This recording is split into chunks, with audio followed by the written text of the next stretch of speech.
Hey, everybody. Welcome to the Player's Take, episode 93. I'm your host, Justin DeSimone, joined by my co-host, the expert marksman, Montrell Rice. Hey, what's up? What's up, man? And that third laugh that you hear on the recording right now is our good friend, Denison Rice from the Catchup Podcast. Denison, how are you? Doing great. Plug yourself. Happy to be Plug here. yourself. Yeah, go ahead. Plug the show. Plug your show right at the top, man. Okay. Yeah. So I'm from the Catchup Podcast with John and Denison. Me being Denison. You can find us on any platform that podcasts are broadcasted on. We have a Facebook page. We have a YouTube page. The Facebook page, you can check us out at the Catchup Cast. We also have a Gmail, which is the catchupcast@gmail.com. We also have an Instagram page where you can follow us. We post a whole bunch of stuff on both of our Instagram and our Facebook page. Both of those can be found as the Catchup Cast. Let's see what else. You're putting us to shame right now, Denison. I feel very inadequate at this particular moment. You have all these different feeds you're on. Hey man, we just like to be reached out, or we'd like people to reach out to us and check us out. So yeah, if you have some time, listen to us. We talk about a little bit of everything. To be honest, anything that interests us. It's a podcast that we catch up as in person because we catch up outside of person since we aren't living close together, and it's a really good time. So hope you guys join us. Well, fair enough. All right, how are you gentlemen doing this week? How's life treating you? How is 2020 as it winds down as we get to the end of this god-forsaken year? How are you two doing? I don't know, man. It's waning on me. Hey, man, my voice not super deep now, right? No, you're good. I just made a mistake and hit my mic. Anyway, John Oliver posted his finale video on YouTube today or yesterday, and he blew up a 2020 sign. So that sounds it feels like an appropriate way to send the year off. This year, I might risk COVID just to go to a New Year's party when this year ends because holy crap, I'm so ready for this year to end, bro. It's so bad. Hashtag worth, man. I don't know, man. I'm terrified of 2021. Right? I feel like we're just on this downhill slope, and it's just like, we just dodged. Worse? I mean, yeah, I feel like we just dodged the burning bus, and here comes the freaking building that's tumbling down as well. Yeah, like a whole like I don't know what to call it, but like a fleet of airplanes are flaming to the ground right now. Exactly. Yeah. I don't know. This has been my life cycle, right? It's pretty funny. Ever since like 2010, me and my best friend, who lives back in Michigan, had this joke, and ever since 2010, it's been going on. On every even number year, our year is really bad that year. The odd numbers for us are extremely good, and then the even numbers are extremely bad, and we have no idea. And it's been this cycle since 2010. So I don't know. I think next year's going to be pretty good because it can't get any worse than this. Knock on wood. Well, I mean, yeah, careful, man. Don't tempt. Do not tempt whatever powers are out there in the universe.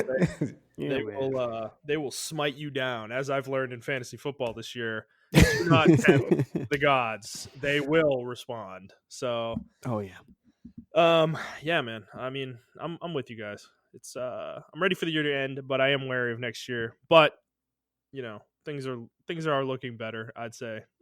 I will say, my personal life, it just doesn't seem to end for me. So the procession of bullshit continues. So I told you guys, I think I told Montrell this, my fence took some damage a couple months ago. We had a really bad storm. I have been trying for literally a month and a half to get that repaired, and I have been ghosted or had these weird interactions with these fucking fence companies around me basically since I did it. So I have a little bit of damage on two gates where the gates won't close anymore, and I need that repaired. And then there's a few boards that are kind of messed up, and then the corner of my fence is kind of coming off my neighbor's fence. Mm-hmm.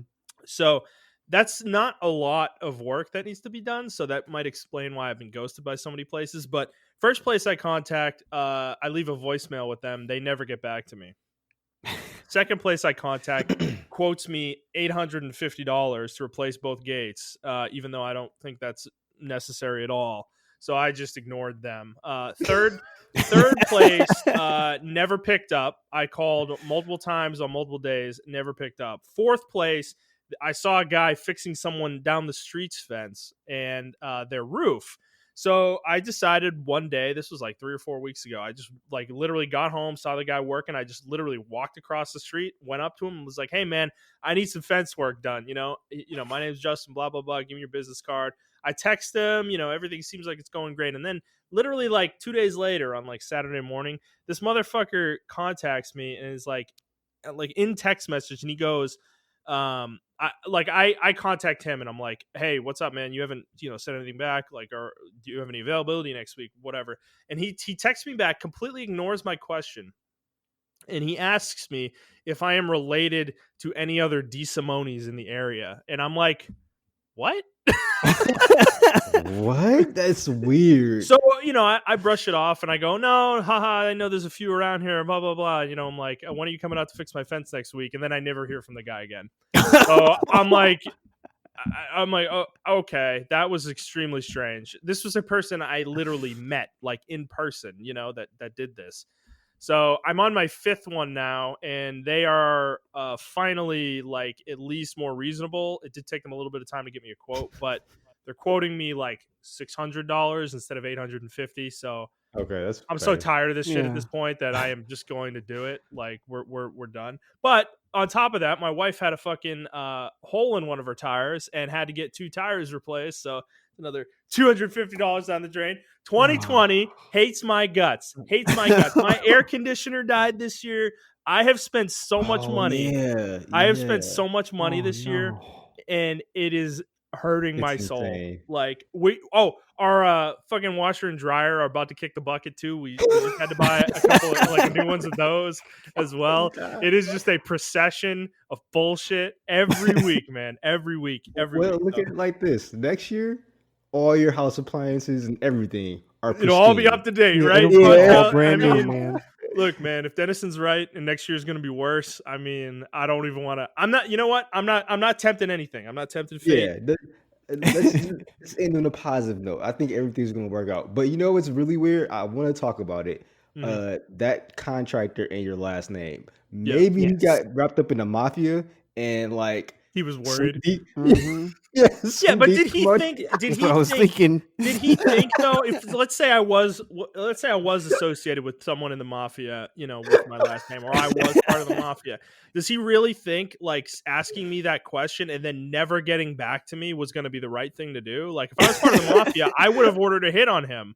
Like straight up, I had his business card. Like I knew who he was. So like that wouldn't have been the smart play there. Like no, bro. Oh, I'll fix your fence, sir. $200. Done. I'm not telling you to be offended. But if I was Italian, I would kind of be offended by that whole text message stream. Like my last name was Italian. Offended. Are you serious? Dude, you know what's so stupid? My wife has my last name, right? She took my last name when we got married, and she works in a school district. And there's a woman in her school district, in the administration department, that has the same last name, and she clearly married into a family that had that last name as well. And people literally send my wife emails for this person all the fucking time. Like, it's like, I don't understand what, like, my name is really like, when you boil it down, it's not that hard to say and it's not that hard to spell. It's you can sound it out for the most part. And it's like, I don't know. People have so much trouble with it though, but hey man, all I'm saying that text message stream is kind of racist. Hey, it is. If I were Italian, I'll be upset. Like, yo, you think I'm in the mafia because I'm Italian, bro? Hey like, man, we get a lot of shit. We do. We get a lot of shit. Okay, Family Guy, the Family Guy thing, the beepity boppity, whatever the fuck, like never live that down, man. Like I hear that all the time, So yeah, it is what it is, and don't worry, Justin. Don't worry, man. It'll get better. these next people, they'll come back and be like, bam, we're fixing your fence, and then it's gonna be man. perfect. It's gonna gonna be be perfect, pristine. man. We're in the midst of scheduling right now, so we'll see what happens. But I'm I didn't know optimistic. it was that hard to just get I it didn't know fixed. that Dude, either. no, you know what the thing is? The damage was negligible enough that I'm not calling insurance, right? I'm not going to call my insurance because I don't want to deal with that, and I also don't want to raise my premiums over something that I could probably fix myself if I really put my mind to it. And that I think that's the problem, is that a lot of these places, they don't believe it's worth their while to come out and fix my fence because it's like a $400 job, and it's like to Still them $400 to their bank account though. I So know, but they'd exactly. rather they want the jobs where they can replace the entire fence or an entire roof. That's what they're looking for. I So understand that, I guess. it's annoying though, You gotta because pay I'm not gonna I'm gonna go to all these places that I called after this is done and give them terrible reviews, because like, if that's what you're gonna do, like, why should you get business if you're not willing to? Like, I'm sorry, my job isn't very big, but frankly, if you're a professional and you know how to fix fences, it should take you an hour. Like, it's not like it's that big of a deal, So I don't know. It is. I don't know, man. It is what it is, though. Yeah. Anything going on in your lives, guys? Not to that extent. No. Oh, yeah. No, I mean, I just I drove a Ferrari. Oh, I saw that, Denison. Yo, I saw what that. was that about? Yo, dude, what the hell, man? Come on, So- you didn't tell anybody, man. You just posted that on Facebook and you were like, "Oh, whatever." Well, I mean, COVID, it makes it kind of hard to tell people stuff, and so and a lot of times I'm like, well, if you don't ask, then I won't tell. Like, it's just, it is what it is. But it's because I have an amazing girlfriend, and it was our 1 year anniversary, and so she got me an experience to where I could drive a Ferrari around a track. Yeah. First of all, it's been 1 year. Mm-hmm. Holy shit, Denison, you gotta November keep her, 1st. You gotta keep her, man. I know, Yeah. man. I know. You gotta keep Man, if I ever got anything like that from my wife, That's pretty cool, though. that is awesome. No, it was amazing. Truly amazing experience. Something that I would recommend anyone should do. It's expensive, but it's worth it. Because it's just. So how long did you get the ride for? So 4 minutes. That's right. Yeah. So it's because you get 4 laps, and those 4 laps are really short. And I'll say, like, those 4 laps, most of it is you're getting used to the car. And then the last lap is really the big one. And even then it's still, terrifying. Yeah, it's not enough time to like really get settled in. No. I did a ride along as well, because they had like a little ride along class with one of the like main like instructor people. So you drove around the course first, and then I went and did my run. And even knowing the track and all that other stuff, and knowing where to brake, knowing where to go, it's fighting against your own brain, because your brain says, hey man, you probably shouldn't be going this fast. But you got the instructor who's in the next seat next to you, and he's saying, go, keep going, faster. Oh, hey, you should probably brake now. And then turn as hard as you can. So it goes against all the things that you've learned throughout your years of driving, right? Yeah, right. But yeah, no, it was amazing. It was super fun. The people were incredibly nice. I mean, of course, because I was paying them a bunch of money, but I hope so. Yeah, right.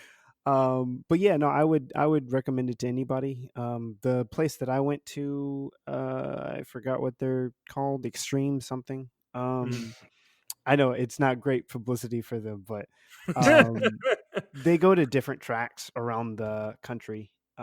Instead of Motor Speedway, right? Mm-hmm. Oh, that's awesome, dude. Yeah, and you got to choose between like multiple different cars. Like there was a Ferrari, a Porsche, McLaren, and C8 Corvette. Oh, so you get to pick any of those? Mm-hmm. Oof, man, that's a tough choice. Mm-hmm. Dang, man. That's pretty sick. Yeah. So, well, did you go to Buc-ee's afterwards?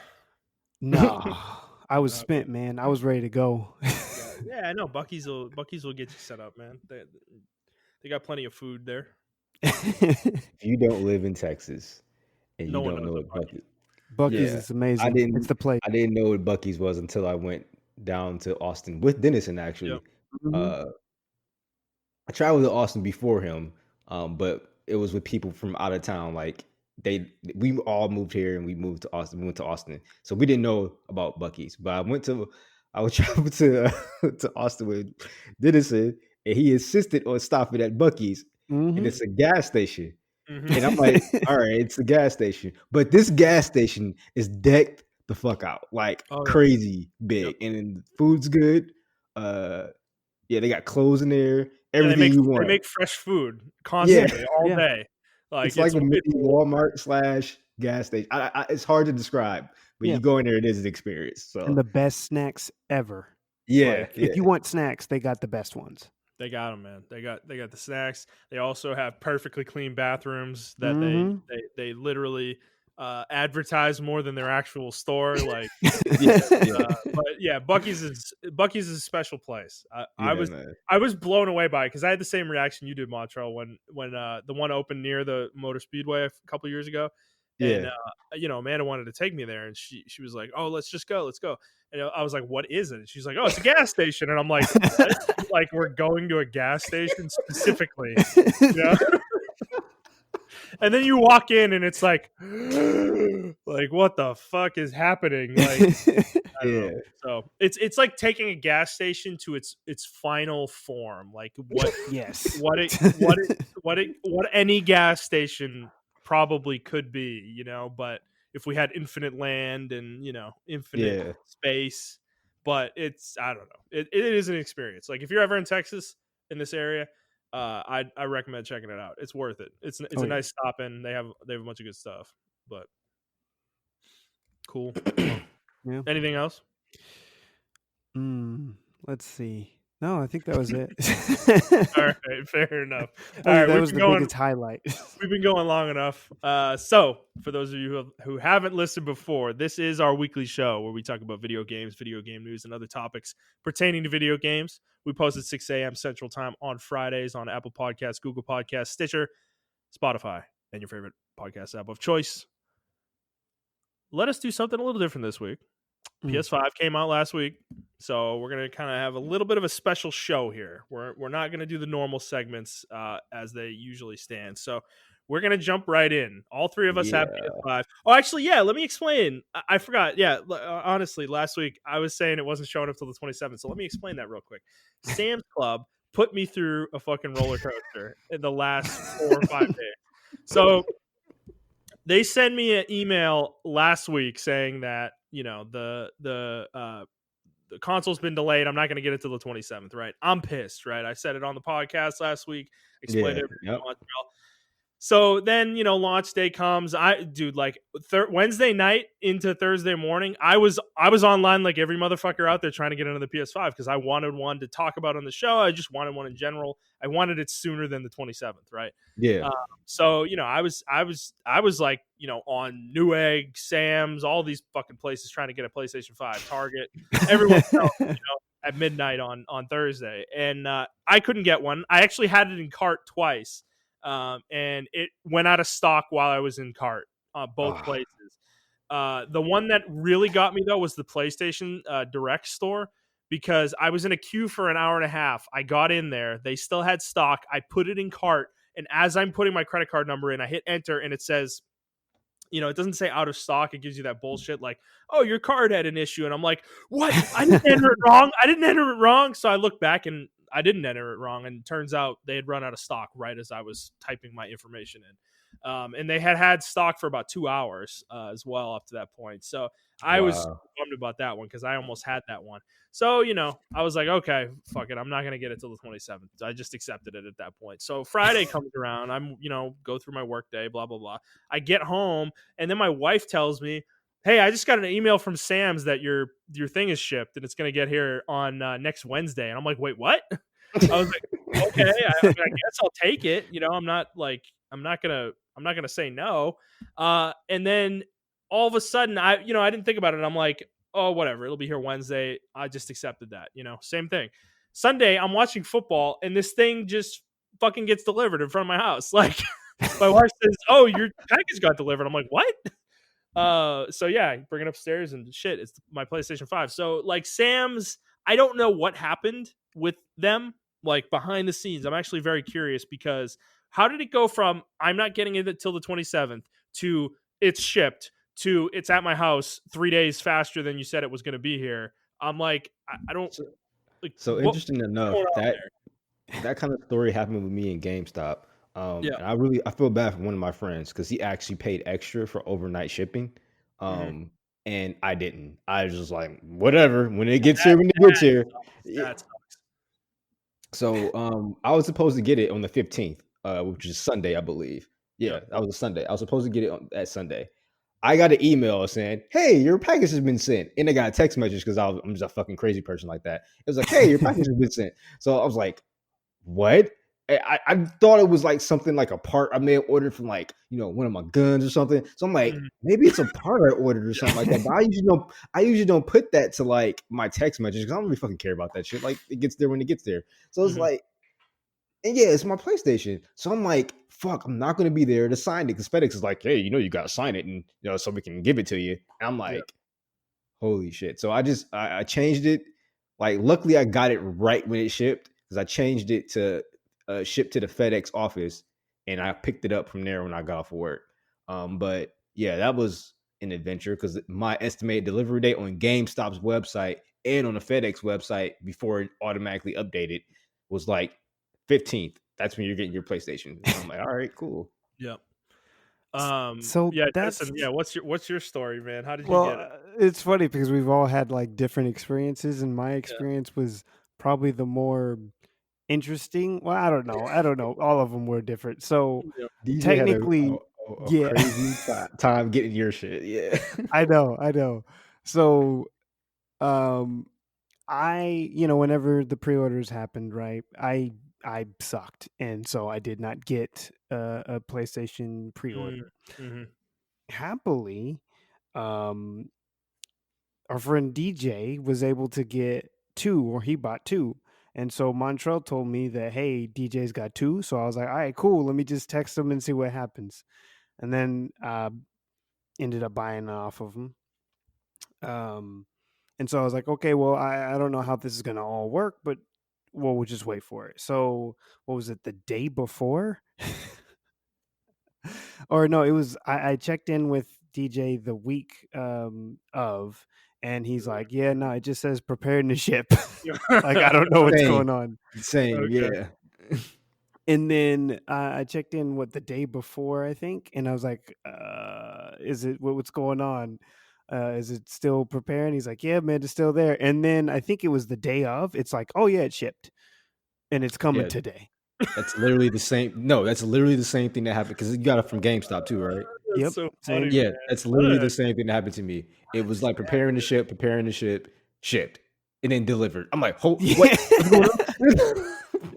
Dude, I've heard all these wild stories too. Somebody on another podcast I listened to said that theirs got delivered to the apartment building across the street from them. What? Like, yeah, and it was in the mail room, and he had to like sneak into the apartment building to get it. I'm like, man, why is this so common? Like, my brother had this happen too. The delivery guy left his package outside of his building, like literally in the parking garage, like outside the building. What? Outside the door where everyone walks into the building. And he was like, dude, I got home 30 minutes after it was delivered. Like, if it had sat there all day and I had he had a normal job, and like, because he works overnight, if he hadn't worked overnight, it would have been sitting there all day, and it could have easily been stolen by anyone. It's like, Why is it that package? Like that package is the one that the delivery people fuck up? Like what is that? You know, it's like I don't Well, know. you know what was funny? The retailers were. I know we were discussing it last week, but the retailers were really just thinking about having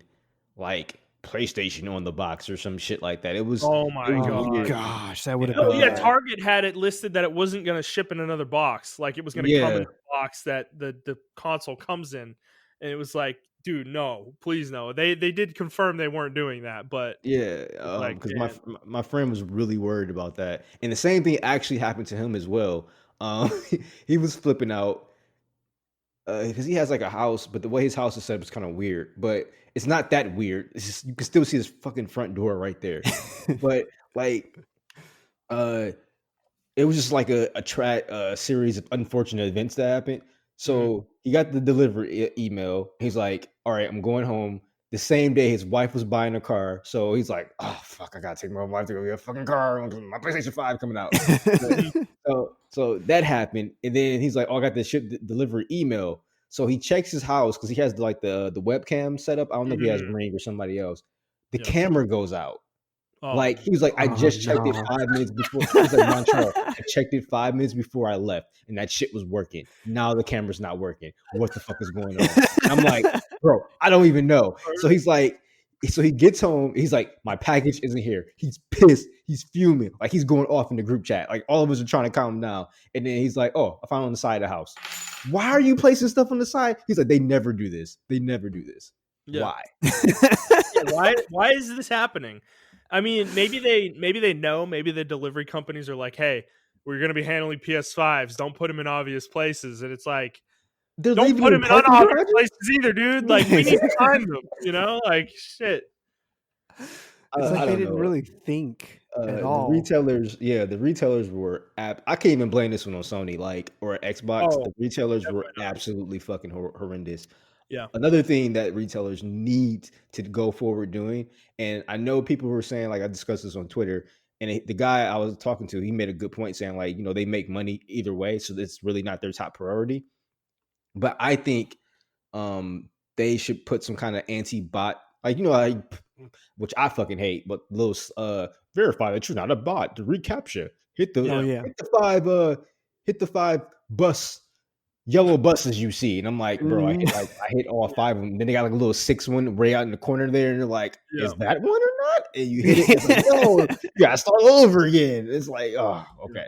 But they should have that when you go to purchase like your Xbox or whatever for stuff like this, because bots can easily just overtake everyone, and it's crazy. Well, Like I'd also say purchase limits, dude. Like I'd say I don't know if I'd say limit of 1, but you don't need more than 2. Like I can't foresee a reason why you'd need more than 2. Like even if you're buying, okay, I get it. Maybe you're buying for your whole family, but it's like I no, think I can't you'd see probably that. survive off of 2, you know, if you bought 2. So, and also you could go to other sites to get another one, you know. So Yeah. it's like I don't I know. think that's what people did. I think that's what the bots did. I think some people Oh, made totally. bots to where they had multiple bots go out to multiple sites and buy these things up. The other thing is, I think a lot of resellers are out of luck. I've been seeing a trend on Twitter where people are like, I'm not buying this shit from a reseller. I'm not buying this shit for $800. I'm not buying this shit for $1,000, and they're not. People aren't buying it, like unless you're like super rich or whatever. But like normal people, they're not buying it. They're just waiting. Like, and I respect that because resellers need to die. They fucked up the shoe industry, and now they're trying to fuck up the video game industry. And it's really I am in both industries, and I hate it. I don't know if you guys are familiar with the site called StockX, but it's usually primarily for shoes.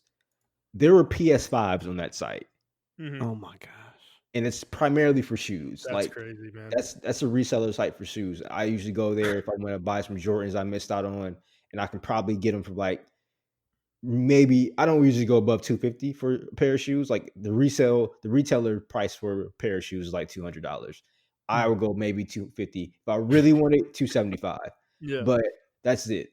But like the PS5 was selling for, I saw the highest one I saw was $5,000.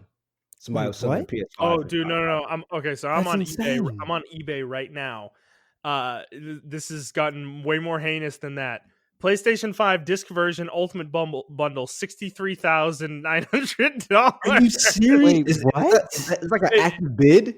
That No, can't no, be no, real. no, no, no, no. It's a buyout or best offer. So these people are crazy people. But I'm looking at the lowest though. There's 11,807 listings for PlayStation 5 on eBay right now, and the lowest one is just the box for $200. Yeah, I saw that. And then I saw the one for the Xbox. It was $50 for the Xbox. the next lowest one is 500 for the console. A bid, starting bid of 500. Everything else is higher than that.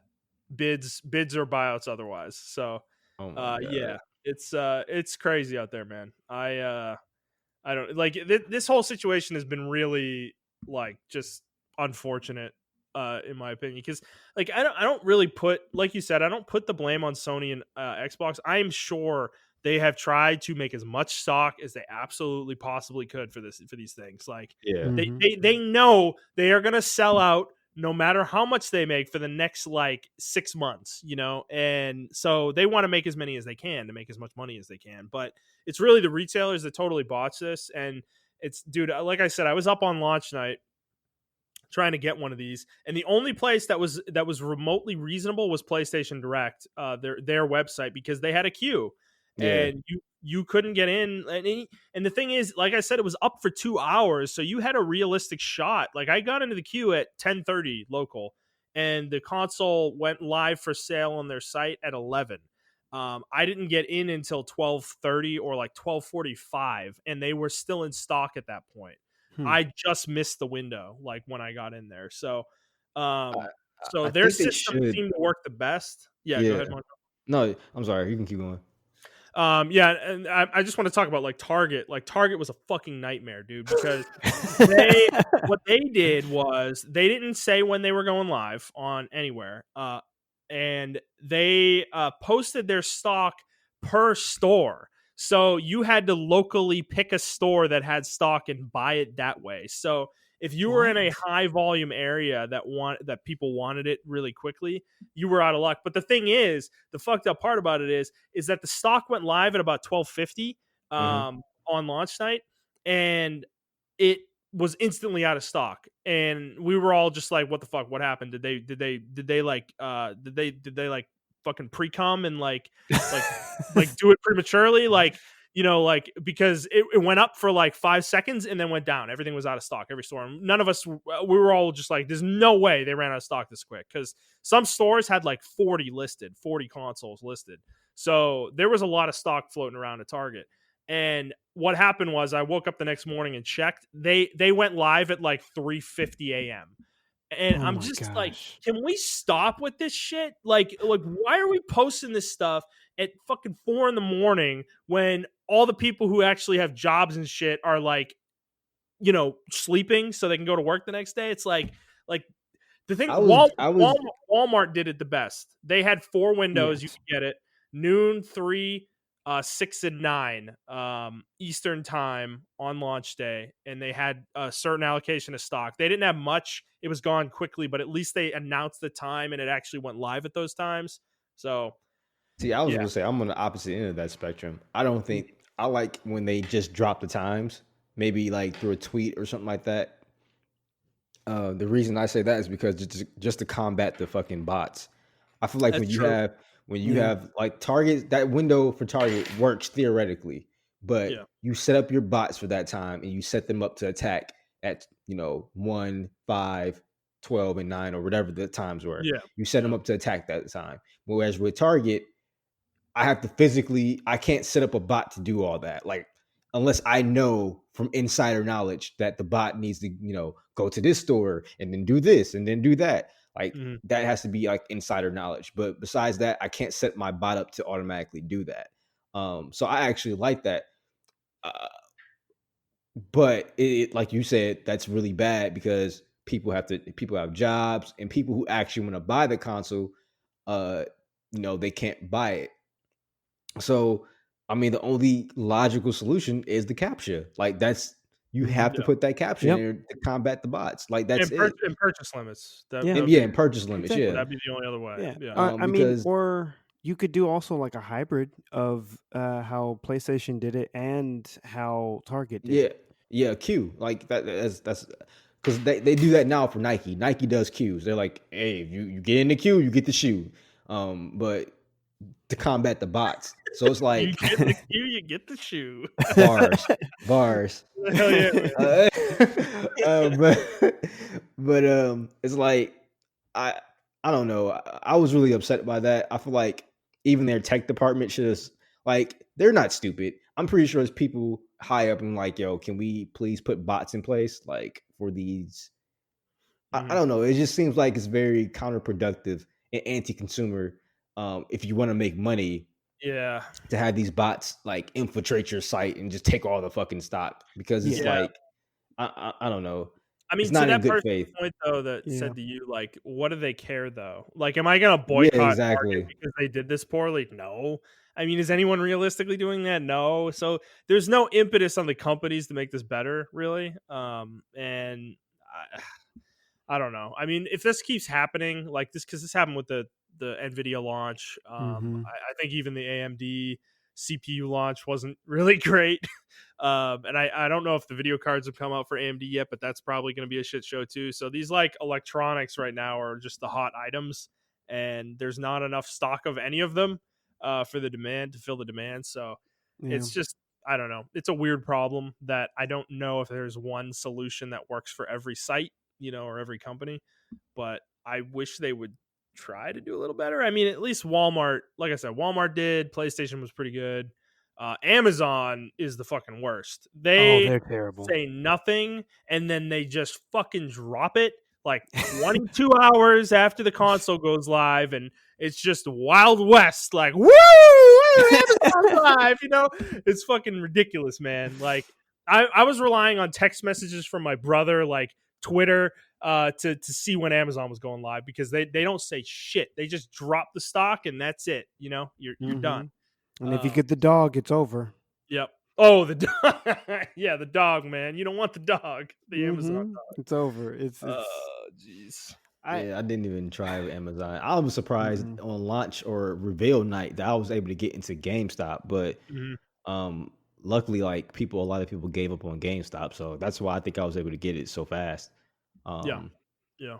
Well, they were also higher than everyone else because they were bundling all the consoles. Oh yeah, that's true. That's true. So I bit the bullet and got that bundle. But like, I don't know. I mean, I got an extra controller too, which is pretty cool. Exactly. Yeah. It's a good I value. am seeing the appeal of that now that I think about it. So stock issues notwithstanding, all the retailers, everything with the launch, let's talk about the actual console now. We've all had it at least 2 days. We've all been using it.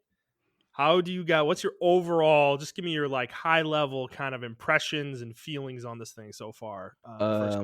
So I was really stoked I got it. But this is the problem with all launches ever since like the PlayStation 2, Xbox, or whatever. Just the lack of games. Like I played and I blew through Miles Morales already. So I am like, I have no games to play. Like I'm waiting until Friday until I get paid again, because I went over my personal limit of spending. So I can buy games, but it's like I don't want to spend that much money yet. Yeah, I'm in the same boat. Yeah. So I'm waiting until Friday so I can buy like Dark Souls, Demon Souls rather. And I'm not buying Godfall, unfortunately, because I heard really bad reviews on that game. But same. But yeah, I'm waiting for that. But my overall experience with the game or the console is, I liked it when I booted it up. Everything was crystal clear, smooth transition. I signed into everything. Everything was working. The UI, to my dismay, I actually adapted to the UI. I said I didn't like it a couple episodes ago because it still kind of looks like the original UI. But I adapted to it, and it's way more responsive. I have to get used to the PlayStation button. I'm used to holding the PlayStation button where you just gotta tap it once, and that's. I wish there was some kind of setting for like legacy setting or something, because it it still fucks my mind up to I this can't day. fathom why they changed that. I cannot fathom why they changed that because it's been like that since PS3. Like, why did you change that? You know? Okay, so I'm not Sony. tripping. Like it's been like that for a while, right? Yeah. It really It's has. been like It's that. been It's forever. been like that since PS3. Like holding the button down brought up the power off menu and all the other like peripherals and controller. That whole menu, yeah, that was always hold. Like it wasn't just press. Yeah, maybe Press they'll brought you change back to that. the home screen. That's what press did. I'm hoping for like a patch, another system update where they give you legacy setting mode and like you can just put that in there because I'm pretty sure a lot of people do like the press. You just press it and that pops up. But it took me a while to get used to it. Another thing it took me a while to get used to was the share button. They changed the functionality behind the share button. So in the old PS, the way I had my PS4 set up is it recorded either you can set up for like 30 minutes, 5 minutes, or 30 seconds. I had mine set up to where you press it, it gathers the last 5 minutes of the gameplay that you just had.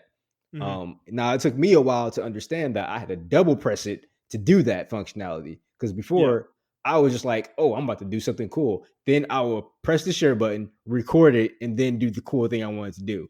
But like, if I caught something like that was really cool and I wasn't, preemptively recording, I lost a lot of good footage because I'm just like, oh, I had to double tap it now to do that.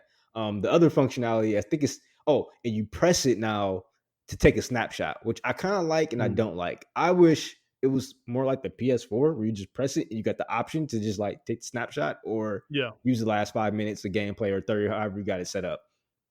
But once I figured that out, that wasn't really a big issue. It was just some getting used to. Like I said, I wish they just had a legacy setting mode to where all that stuff kind of like transferred over from the PS. Like the problem with the PS4 wasn't the functionality of the buttons. It was just laggy ass UI. Like I think that was unanimous across the board. Like absolutely. Everyone had issues with the laggy UI. And they fixed that in my opinion. I haven't really ran into any issues.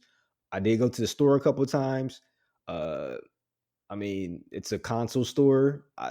They can't really get any much better than what they're doing. Well, so to be honest with you. it seems it's more like I heard it's more like Xbox's store the way it's set up. Is that true? I don't really have experience with Xbox's store, so I still think Xbox's store is better. In my opinion. Yeah, I know, but is it like similarly laid out or it is better laid out. I wouldn't say similarly, but it is better. They did take some sticks from it. It's hard to tell you which sticks they took from it, but they did try to improve upon it. Like they got the big squares and stuff like that, and that's what Xbox has now or has been doing. And I did see that with the PS5 store. They had the big squares and things were properly categorized and everything of that nature. Yeah. So I did like that. Yeah, one awkward thing about it though for me so far is that the fact that it's integrated with the console UI now kind of makes it a little obtuse to use because when you go into it, it pulls up a new top menu, but it replaces the system's top menu, but there's a search button at the top of the menu in both places. So it was hard for me to tell where I was supposed to search for stuff because I was looking for like a game that I was trying to download DLC for.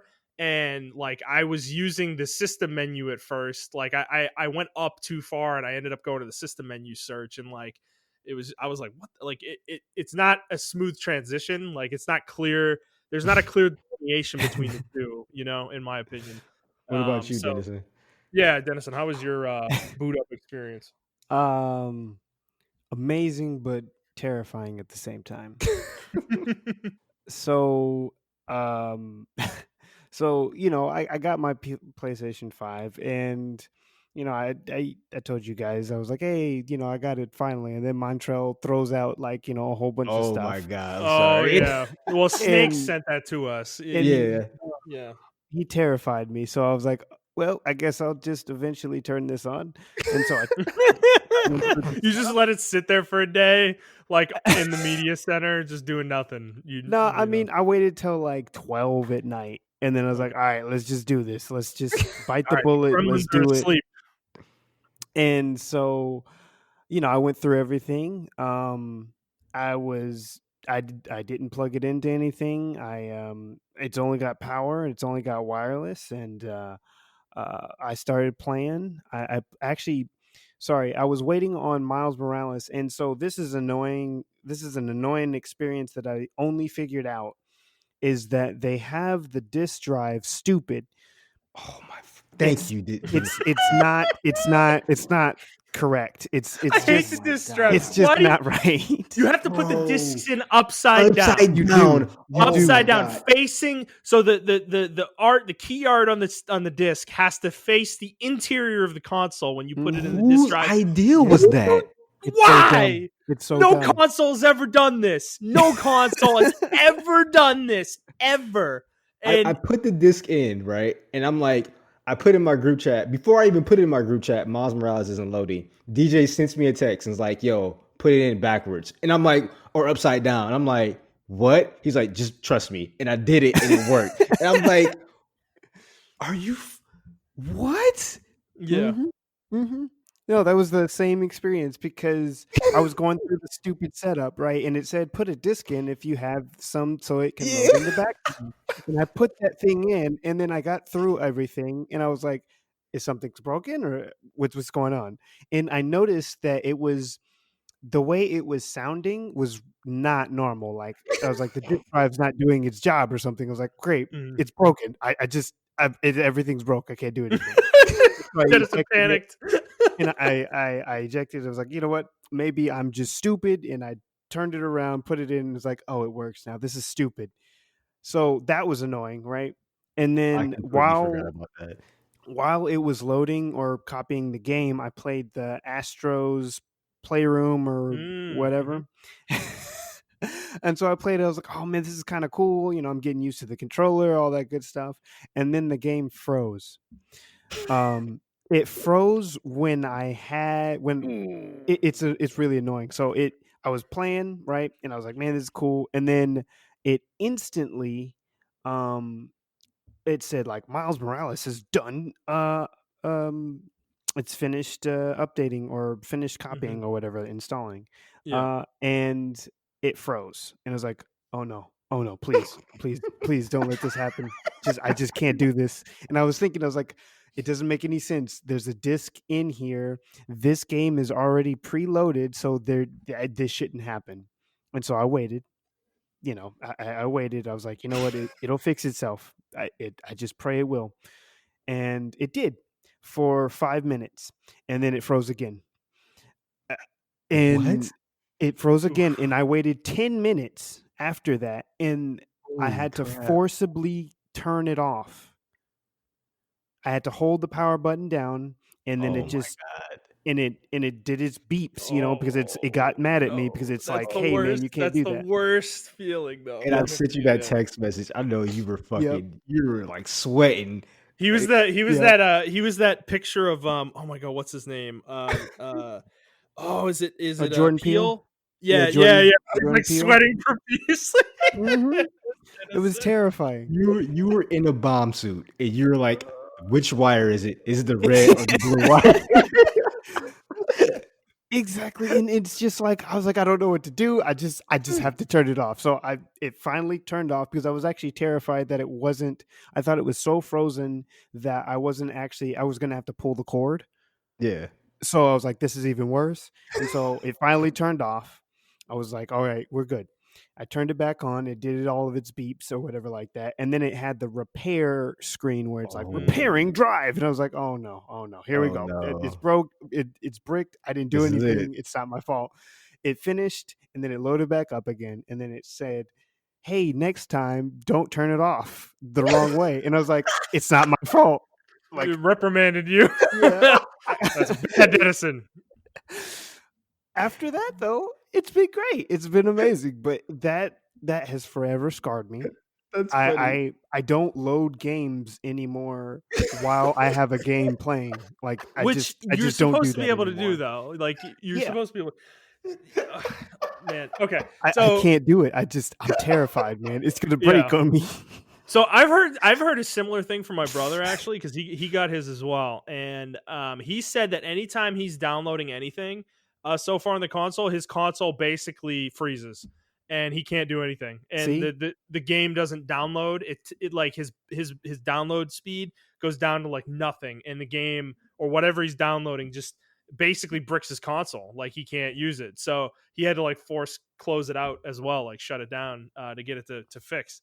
So there are some weird issues going on. I will say personally, so far in my 2 days playing it, I have had very little. I feel like I'm part of the 1% right now because besides, I know I'm knocking on wood too. Besides the data transfer, which actually was kind of an issue of my own making, I haven't really had any problems so far. My console experience has been fantastic. So I'm a very happy customer at the moment. But I think I'm in the same boat as your brother. That makes a lot of sense what he's saying. Yeah. I was trying to download. Later on, I would tell you about my adventure with fucking Spider-Man Remastered. Let me tell you. But I've heard some things about that too. Yeah, I want to hear that. We'll get there. So, I was downloading Spider-Man Remastered, and I was downloading something else. I think. I was downloading Final Fantasy as well. 15 Royal Edition, and I didn't know what was going on because it kept saying, DNS error. And then 0, and I'm like, what is going on? So maybe that was going on because that issue continuously kept happening to me, to where I had to stop everything. My console didn't freeze. I just had to reboot the console to get the Wi-Fi to come back on. It was weird. Okay. Yeah. So, but besides that, because I thought maybe it was just my Wi-Fi. Like maybe I have shitty Wi-Fi, but all the other apps or products in my house were like connected and online and working and stuff like that. So. Right. I don't know. So that's a pretty weird, in my opinion. I don't know. So the data transfer though, I had to do this 3 times to get it to work properly. The first time I did it while the console was setting up. The way they prompt you to, and I only downloaded like 2 or 3 games and then all my saves. But I was testing out the wireless and just seeing how the wireless was doing because my PS4's wireless card is probably dead or close to dying because it disconnects from my Wi-Fi all the time and it's horrible. Like it's a piece of shit. I have to play my PS4 plugged in with an Ethernet cable in order to do anything on the internet. You didn't hear? Yeah, you remember when we played Monster Hunter? I would disconnect all the time. It was horrible, dude. So yeah, I've been dealing with that since I got my Pro, basically. And I thought it was just the PS4 Pro is a shitty wireless card, and I mean it does, but. I think I just got one that was kind of DOA basically. Yeah. And it's never really worked very well. So I was testing it out, and to be honest, so far the PS5's wireless card is vastly superior. Oh yeah, it's amazing. I've not had any issues. I will say on the store, download speeds are fucking amazing. They're like what they should be. I feel like I'm on Steam. It's using my full bandwidth, which is incredible. I've never experienced that on PlayStation, so that is new. It also, when you're done downloading a game, it doesn't do that weird fucking copy thing that it did on the PS4 where it like copies the game for an hour. It doesn't do that anymore either. So the whole thing seems a little bit more cleaned up, I'll say, on that front. They did do a good job on that. Yes. I hated that so much. I don't know. I didn't have a PS4 Pro or a Slim. I still had the first edition PS4s. Same. It can read 5G connections now, and thank God. Yes, it can. Yes, it can. I got on my 5G network here at home. So yeah, that's nice as well. And the data transfer though, I decided to test my internet connection in the middle of the data transfer, and I forgot that it disconnects you when you do that briefly, and it killed the data transfer. So I had to restart it. And then it failed though when I did the restart. So I had to I turned my console off, turned it back on, and restarted it a third time. And that time it actually worked and finished.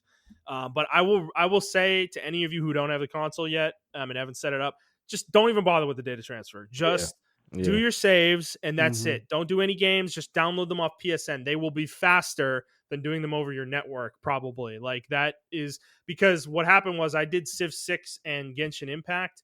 And Civ 6 didn't have any of my DLC downloaded. I had to go manually download all of it anyways. So it didn't save me any time, really, at the end of the day. So I would just say forgo the data transfer beyond your save files. Yes, please. Because unfortunately, let's just say hypothetically your PS5, something happens with your PS5, and you're like, Oh, okay, I called Sony. They're going to send me a new PS5. I'm going to go back to my PS4. Well, got something for you. My friend, that situation happened. His PS4 died as well. So he was just out of luck with both Oh consoles no. during the data No, transfer. dude. Yeah, because Oh, what a nightmare. I sent him the information too. I was like, "Yo, don't do this. Like, these is things to not do." And we'll talk about that, I guess, a little later, maybe like the next segment. But like, I sent him the stuff, and he had his Ethernet cord plugged in, and into his PlayStation 4, he had it plugged in, and yeah, it killed it. Like, it doesn't work. So he's pretty peeved about that. I mean, PlayStation said they're going to send him PS5, but his PS4 is completely dead. And That's crazy. That's bull crap. Like, I don't know what happened, and I don't know why that happened, but it could have been just like a coincidence. But I mean, I've heard other similar stories of people's PS4s dying during the data transfer process. So I don't know what's going on with that, but it's happening. So maybe so don't even bother with it. I think Sony might have slid in like a night oh, they did night code iOS update. Yeah, exactly. Oh yeah, guys, the infamous. Oh, right, you've had your phone for 2 years. Oh, okay. Here's the update that kills it. Exactly. Now you have to buy a new one. As you transfer it over, it's transferring the life essence. That's actually it's a really common thing for me though over the years with consoles, is that when a new console is about to come out, my prior console starts shitting the bed. That usually tends to happen. That happened with my PS3, and it was very funny. It's happened with a number of handhelds for me actually. My PS4 though, as much as I hate the thing and I cannot wait to get it out of my house, it has held up. The wireless card has never worked, so that's not a new thing. So I'm used to that. But otherwise, it's just as shitty and slow as it's always been. But, it's still working. I can still do stuff on it. So, yeah. So I know we mentioned earlier the list of things like, where a list of bugs. So I'm not going to go through the whole entire list because I think some of it's non-void, but the biggest two things that really affect everyone, I think everyone should be aware of, is using the external hard drive port in the back of the PS4, and using the Ethernet port. Do not use these until this is like 100% confirmed. Like, there are hundreds of cases on Reddit right now. Even like YouTuber, influencers and everything like that have died. PS5s have died because of this. I will say hold off on using your external drive unless Justin's one of the lucky ones. I have not touched my external drive. I have not formatted an external drive that I bought for it. Haven't formatted it yet and plugged it to my PS5 because I am deadly terrified of my PS5 dying. Well, you're talking about a USB drive, right? Like a flash drive? The USB flash drive. Even the ports on the back of the PS5 rather, they say avoid those at all costs. That's fucking crazy, dude. Like, yeah, I have not plugged Ethernet in yet because the wireless has worked so well. So thank God that it does because I'm one of the people that does use Ethernet with their console. Yeah, me too. So I am waiting on that for now. But yeah, there was a whole Reddit thread with issues on launch day, so it was fun to follow, but terrifying at the same time because I don't know what happened with Xbox. I've been following it that closely because I don't have one. Have you guys heard anything with them? Yeah, I've been following it. I think the only thing that happened was some kind of hard drive issue, but it wasn't like anything major. It wasn't nothing major. It was like maybe 1 out of every 50 Xboxes this was happening or something like that. It wasn't bad like the PS5 launch was. It's actually been relatively smooth. Like, I haven't heard there was the overheating hoax though. Yeah, the fake. I was so mad about that because that was nothing but so PS5 fanboys trying to like de-hype the console. I'm glad people who I have a couple friends who have the Xbox Series X and they have nothing but good things to say about it. And I'm thinking about buying one as soon as it becomes available. Same. Because my overall experience with the PS4 is pretty good, or 5 rather, is pretty good. I haven't ran into a game except for Final Fantasy VII Remake that doesn't run at 60 frames, like upgraded, which is a really good thing. Because that was my main concern. Like that was actually going to be one of the main reasons I bought a Series X over PS5 because I just don't think the launch titles are strong enough for someone who who likes, all these consoles and stuff like that, like, I don't know, I would have went with the Series X because I can play like Assassin's Creed, Valhalla. Even though they have a PS5 version of it, I can play the Xbox One version of it for free. I can play the Xbox Series X version of it. And the same with Cyberpunk, because I think Cyberpunk is confirmed for the PS5 not to have an upgraded mode if you buy the PS4 version. So that's unfortunate. Yeah. But look, to my dismay, a lot of the other games, I did want to talk about that. A lot of other games I played, like Genshin Impact, flawless 60 frames per second. Oh my fucking god! Yeah, that game was a lot different on. Holy fuck! Yeah, we'll talk about that later. But yeah, Genshin Impact, humongous upgrade over the PS4 version. It is not even in the same league. Like, well, he's not lying. He's not lying. I've been playing a couple hours of Final Fantasy 15. I've noticed the Royal Collection, there's some minor differences, but it's still Final Fantasy 15. But honestly, I'm able to bear it now because of the 60 frames. Like, the game is actually playable, in my opinion, because of the 60 frames.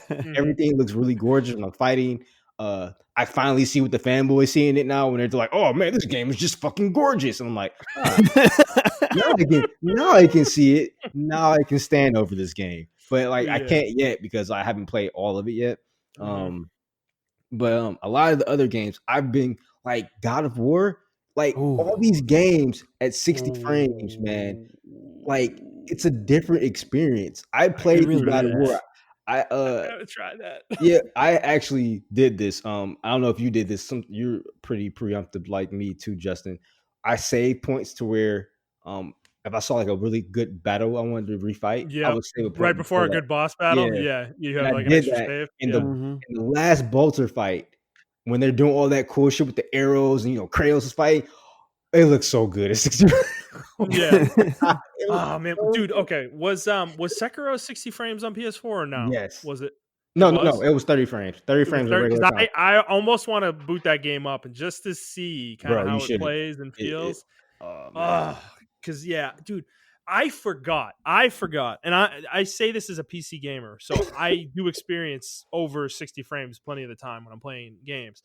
I forgot how big of a difference 60 versus 30 was. Yes. Like, it's insane. It's I was talking about Genshin Impact, dude. The smoothness of that game is fucking blowing my mind. Like, I'm like, holy shit. Like, these characters are so smooth. Like, the animations are so smooth. I feel like I'm controlling my characters better. Like, it just, there's no stuttering either. There's no lag with the game. Like, it just, man, I'm loving it. Yeah, so like, I don't know if for PS4 Pro, did you get 60 frames on Monster Hunter? No, I think there was a mode for it, but I played. Oh, you played the. No, actually, I think I did play the performance mode on Monster Hunter. It was like, did you get like 45 to 50 frames? It was probably something like that because I don't remember it being that smooth. Not nearly as smooth as these games. I almost got sucked back into the game. I played like I was like, I'm gonna play One Hunt and see how it looks. Man, I played this shit for like an hour or two. I'm like, this shit looks so good. Like, it's almost a completely different game. Like, that's 60 frames.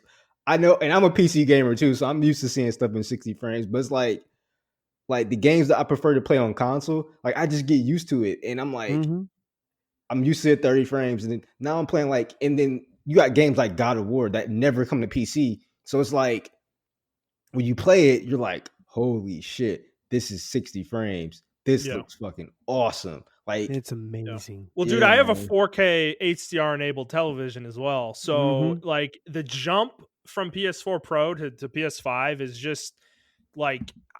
I'm getting one. I almost want to kick my PS4 like off my roof. Like, it's useless. It is a useless device. I can play all the games on PS4 on my PS5. Like, I don't know. Like, the fact that PS5 is not available makes PS4 inherently still a useful device for people. But once PS5 is readily available, there is no excuse to buy a PS4 except for money. That's the only reason I can think of. It's like.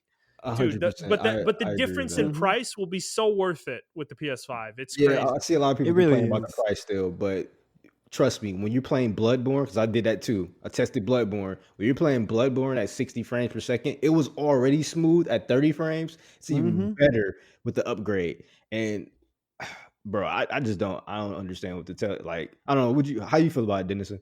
No, I mean, I feel the exact same. Like, to be honest, like, it's funny because my girlfriend plays the PS4 and she plays Sims on there. So what I did was I loaded up Sims on the PS5 because on PS4 it runs atrociously. Of course it does. Yeah. But on the PS5 it's a different experience.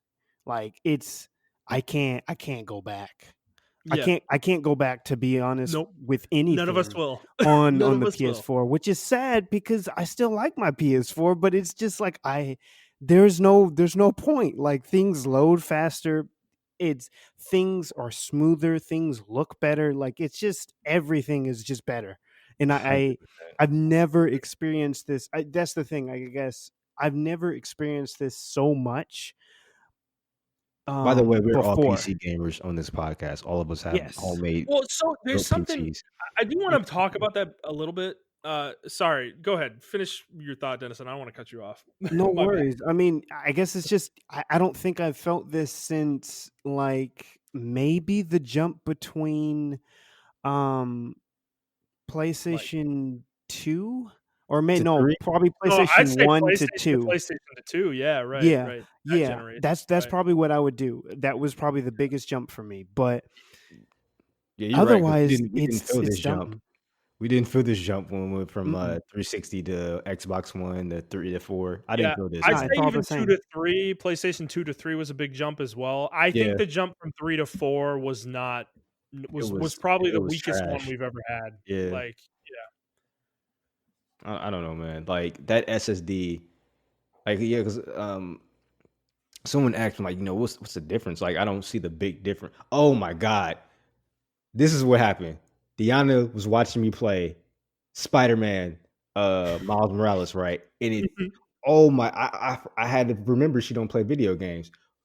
I couldn't tell if she was like trolling me or if she was like trolling me, because I put the difference between like performance. I got the fidelity mode and performance mode, right? Yep. And I'm like, look at the difference, babe. Like, look at the difference of 30 frames from 60 frames. I don't see the difference. What do you mean you don't see the difference, dude? It's crazy. I watched a tech breakdown of Spider-Man on PS5, the fidelity versus performance mode, and then the PS4 Pro and regular PS4 versions of Spider-Man. And dude, the fidelity version of Spider-Man Miles Morales is fucking out of this world. Oh, it's amazing. It's so pretty. The ray tracing, the lighting is nuts. Like, absolutely mind-blowing how good it looks. Dude, I'm telling you guys, I've never been more excited for a video game generation than I am, like, right at this second, because the games we're going to be getting in 3, 4, 5 years are going to be incredible. Like, it's just where we're going to be, because like, the thing about PC is that most games aren't made on PC specifically. Like, they're not engineered to be played on PC primarily. Like, MMOs are, certain shooters are, things like that. Fortnite or MOBAs are, but like, most games that the consumer market of video games play are made for consoles, and that, I think, is that's the stark difference between playing on like PC. When you see a game running at 150 frames on PC, which is typically what my Apex Legends runs at, you would think that the game like looks as amazing as I'm saying Genshin Impact does, but it doesn't. For some reason, there's just a huge difference between that versus my 4K television, playing the game on PS5. Like, it's a very stark difference in terms of the way it feels. And I can't really put my finger on exactly why that is, but it was super obvious. Like, when I loaded Genshin Impact up and started playing it, I was like, holy fuck, like, this feels like a different game, like it was crazy. Like, maybe I might be exaggerating a little bit there, but no, I don't think you're exaggerating. This console, y'all know I'm not a big TV person. Like I'm like, oh, as long as the TV's fucking running, I don't fucking care. Mm-hmm. This console is literally making me buy a 4K TV. Like I'm Mm-hmm. buying one next weekend. So Yeah, dude. because I can't the fidelity mode, I can't get the full aspect of it. Like I know it looks gorgeous, but it's like I just have a regular 1080p TV. Oh my god. Yeah. So like I'm getting the 4K TV, a good 4K TV. Mm-hmm. So I can experience all that. But yeah, this is the first time like I actually see, like, I'll be honest, like the 720 to 1080, I'm like, okay, whatever. And Yeah. like all that stuff like that, like I really didn't care about that kind of stuff. Like as long as it was like 1080p, 60 frames per second, that was my thing. You Like, noticed it going backwards. If you went from 1080 to 720, you would notice the difference. yeah, 720 looks fuzzy, like everything is really fuzzy looking and like doesn't have very sharp edges, you know. Mm-hmm. yeah, I guess you You can know. say that. Yeah, you can say that, yeah. And I agree with that. But it's like the difference between 1080p and like 4K is crazy. Mhm. So like I said, I know this console is taking advantage of that, and I didn't see the point of buying a 4K TV for the mid-grade upgrades like the Xbox One X and the PS4 Pro. I didn't see the point of Right. that. Like, Mm-hmm. like I'm like, There wasn't one. yeah. So now that these consoles are taking advantage of it and they're more powerful, now I have the the motivation to go buy a 4K TV, if that makes any sense. Yeah. Mm-hmm. Yeah, and you know it is interesting you bring up the PS4 Pro though. I hated that back when it was announced. I really disliked the announcement of that, but I like kind of understand it more in the long form. They were trying to get people more ready for PlayStation 5, I think, and same with Xbox with the series with the Xbox One X versus Series X. I feel like they were trying to get people like ready for this jump, you know, even though there weren't Mm-hmm. SSDs in those devices, they were more powerful and they were a little bit better and they were getting us ready in the weird ways, the ways where like games had different modes of like fidelity mode or performance mode. You know, they were getting us ready in that way, and that actually is really important now that I think about it, because if we made this jump now and you booted up Miles Morales and you were trying to choose which mode you were playing, I feel like it would be a bit of a stark thing if people had never experienced that before. Like, what the fuck is this? Like, what are you talking about? You know, frames per second versus fidelity. What the hell does fidelity mean? You know, like, Exactly. so I do think there was some merit to those devices in retrospect. They were kind of getting the player base prepared for the reality we're in now, where we're going to have different modes depending on the game: fidelity versus frame rate versus 4K versus 1080p, maybe hopefully eventually 1440p, but you know, things like that. So yeah. Anything else you guys want to talk about with the performance of the console, I guess, before we move on to the next piece? Uh, Uh, I mean, I guess I'll say I'm. I like this. I like where the console is, and I really like what both what this generation of consoles is doing, Mhm. because it's I guess this is kind of the PC game mind that I have, but it makes me feel like it's pushing all hardware, all gaming Yep. hardware to the Yep. next level, Yep. because if your consoles usually your consoles are your base level, right? Then Yep. that means everything else has to go higher, which I feel like now the consoles are better than some of the high end PC hardware. Yeah. And so I'm really I just love it, like the performance that I've experienced with just the Miles Morales, which, because that's the only game that I have right now, or I should say the only game that's PS5 stuff. Mhm. um it's it's just it's amazing. And it makes me wonder, to be honest, it makes me wonder what was left on the table, Yeah. because I feel like I still feel like this console generation was pushed out where they took off some of the restraints, but I feel like there were certain things that they wanted to put in, but they either didn't have time or they didn't have the resources to. Mhm. And so it kind of makes me wonder where that all kind of comes down to. It's probably pricing. They didn't want to put more into it to make it cost $600. Yeah, you're uh, right. Do you think because we're I gonna get I like do another console upgrade, mid upgrade? absolutely. We're definitely getting one in 3 or I 4 think years. so. Absolutely, like 100%, no question to me. And I think it's going to be more significant than the PS4 Pro, and I think it's going to be more like the Xbox One X was to the Yeah. Xbox One, rather Okay. than PS4 Pro to PS4. Yeah. That's kind of what I'm thinking. It might even be more stark than that, frankly. I could see a pretty significant upgrade coming, but I don't like, it's early though. Who knows? We might not need it, like these consoles might be powerful enough now. Like we might not need it, Yeah. And I think to your point, Denison, like that's why I'm so excited about this generation is that consoles have caught up with PCs. Obviously, not all the way, but they are at the point now where, I mean, you like a PC is going to get you additional frames over 60, but that's not valuable if the game can hold a steady 60 frame rate. Mm-hmm. So to me, it's like, I mean, console gaming's kind of taking a leap here that is significant, and it's going to push games everywhere now, because there's going to be no excuse to not have your game on these consoles. Before it was they weren't powerful enough, like they couldn't play, Civilization or some of these more intense, PC centric games. And now that's not really the case. They can play them, and Mm-hmm. it's going to be interesting to see how the landscape changes and what games are now possible that were not possible before, just because of the SSD and the power of these things. And that's kind of what's truly really exciting for me, in the short to long term, with these things.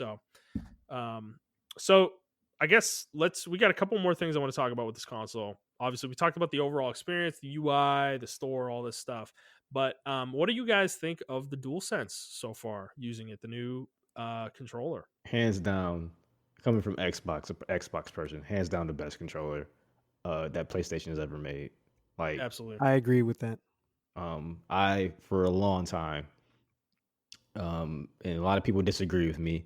A lot of people agree with me, but I think ever since that they made that Xbox Japanese version of the controller way back on the Yep. OG Xbox, I feel Mhm. like that version of the Xbox controller has just been reiterated over and over again. The 360 to the Xbox One, their controllers are vastly superior than any DualShock that has came out before the DualSense. I didn't like Yeah. I didn't like the PS4. The PS4 controller the DualShock 4 was a vast improvement over the DualShock 3. I still Yep. didn't like it. I preferred the Xbox One controller. I just thought their controllers were way bit different. Now I feel different. The the DualSense fits in my hand. That curvature, the little soft cushions on it, the little rubbery cushions on it, and everything. Like Them everything, curves, man. yeah, and the triggers, like everything just naturally fits my hand now. I feel like I was kind of struggling, and my hands aren't super big. They're long, but they're not super big. Um, but I felt like everything just fits, and if that makes sense. And even if you have a small hands, like really small hands, I feel like it will still fit your hand. Like it just, I don't know. They did a really good job on that controller. That controller's uh really good. I haven't really felt too much stuff with the what's it called? The haptic feedback. Haptic Oh yeah. feedback. Yeah. I mean, the games have to be designed for it. Yeah. But I will say, Montrell, maybe you and I should do this in the next week. Astro's Playroom, I think, demonstrates some of the haptic stuff. Oh, it And does. It does. yeah, Denison, if you want to talk about that briefly, if you've had So any experience with yeah, I mean, I'll tell you about my limited experience, that. but it's really cool. It's like you really can feel a difference between, like, when it comes to resistance. You can feel a difference when it comes to like different types of things that you're doing. Mhm. It's a vast improvement over anything, and it's something that I haven't felt before. It actually, to be honest, it actually reminds me of my haptic feedback race wheels that I had like way back in the day. And Mhm. so it's cool when it comes to being able to feel that, being able to, especially when it comes to also just the HD rumble controls or whatever like that. I know that's technically not the right word to say. It's similar to how the Switch is, but it's Yeah. very, very precise. like very, very precise. And you can tell Astro's Playroom does an amazing job of doing all of that, of essentially telling you like where things are. You can feel it.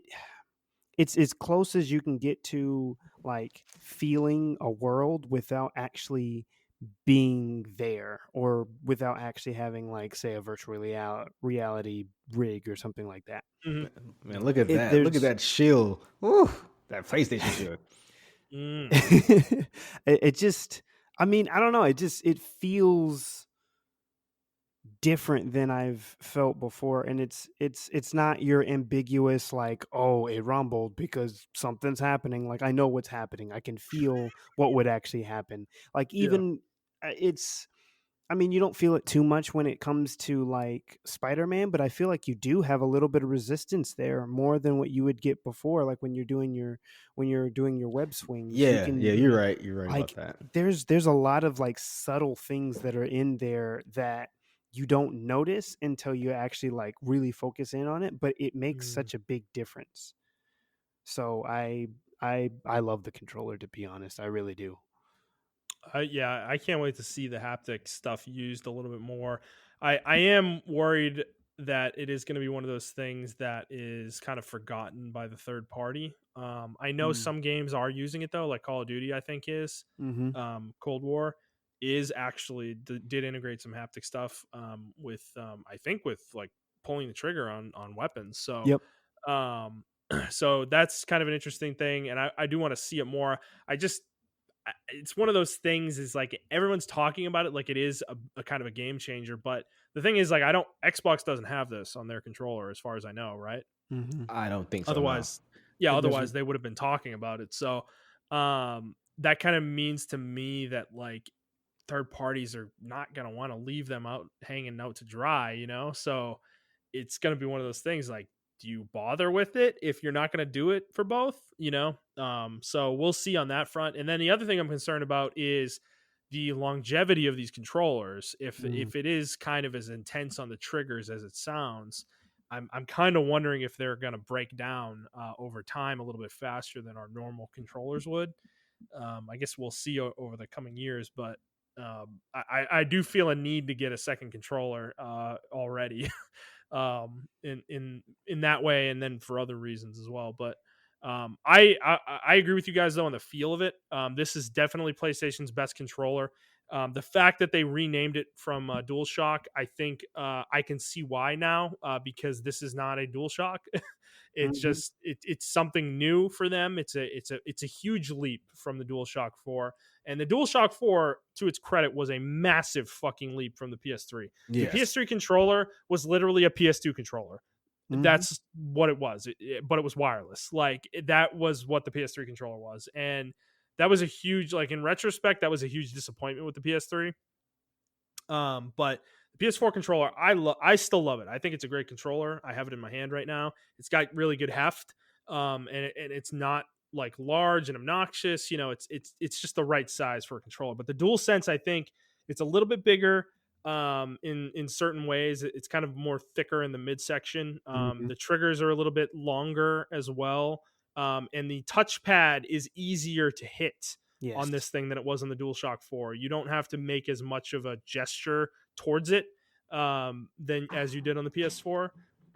Which I think is a nice change as well. And I also like on the back of it, if you look really closely, the face buttons are engraved onto the back of the controller, as they are onto the side of the console panels as well.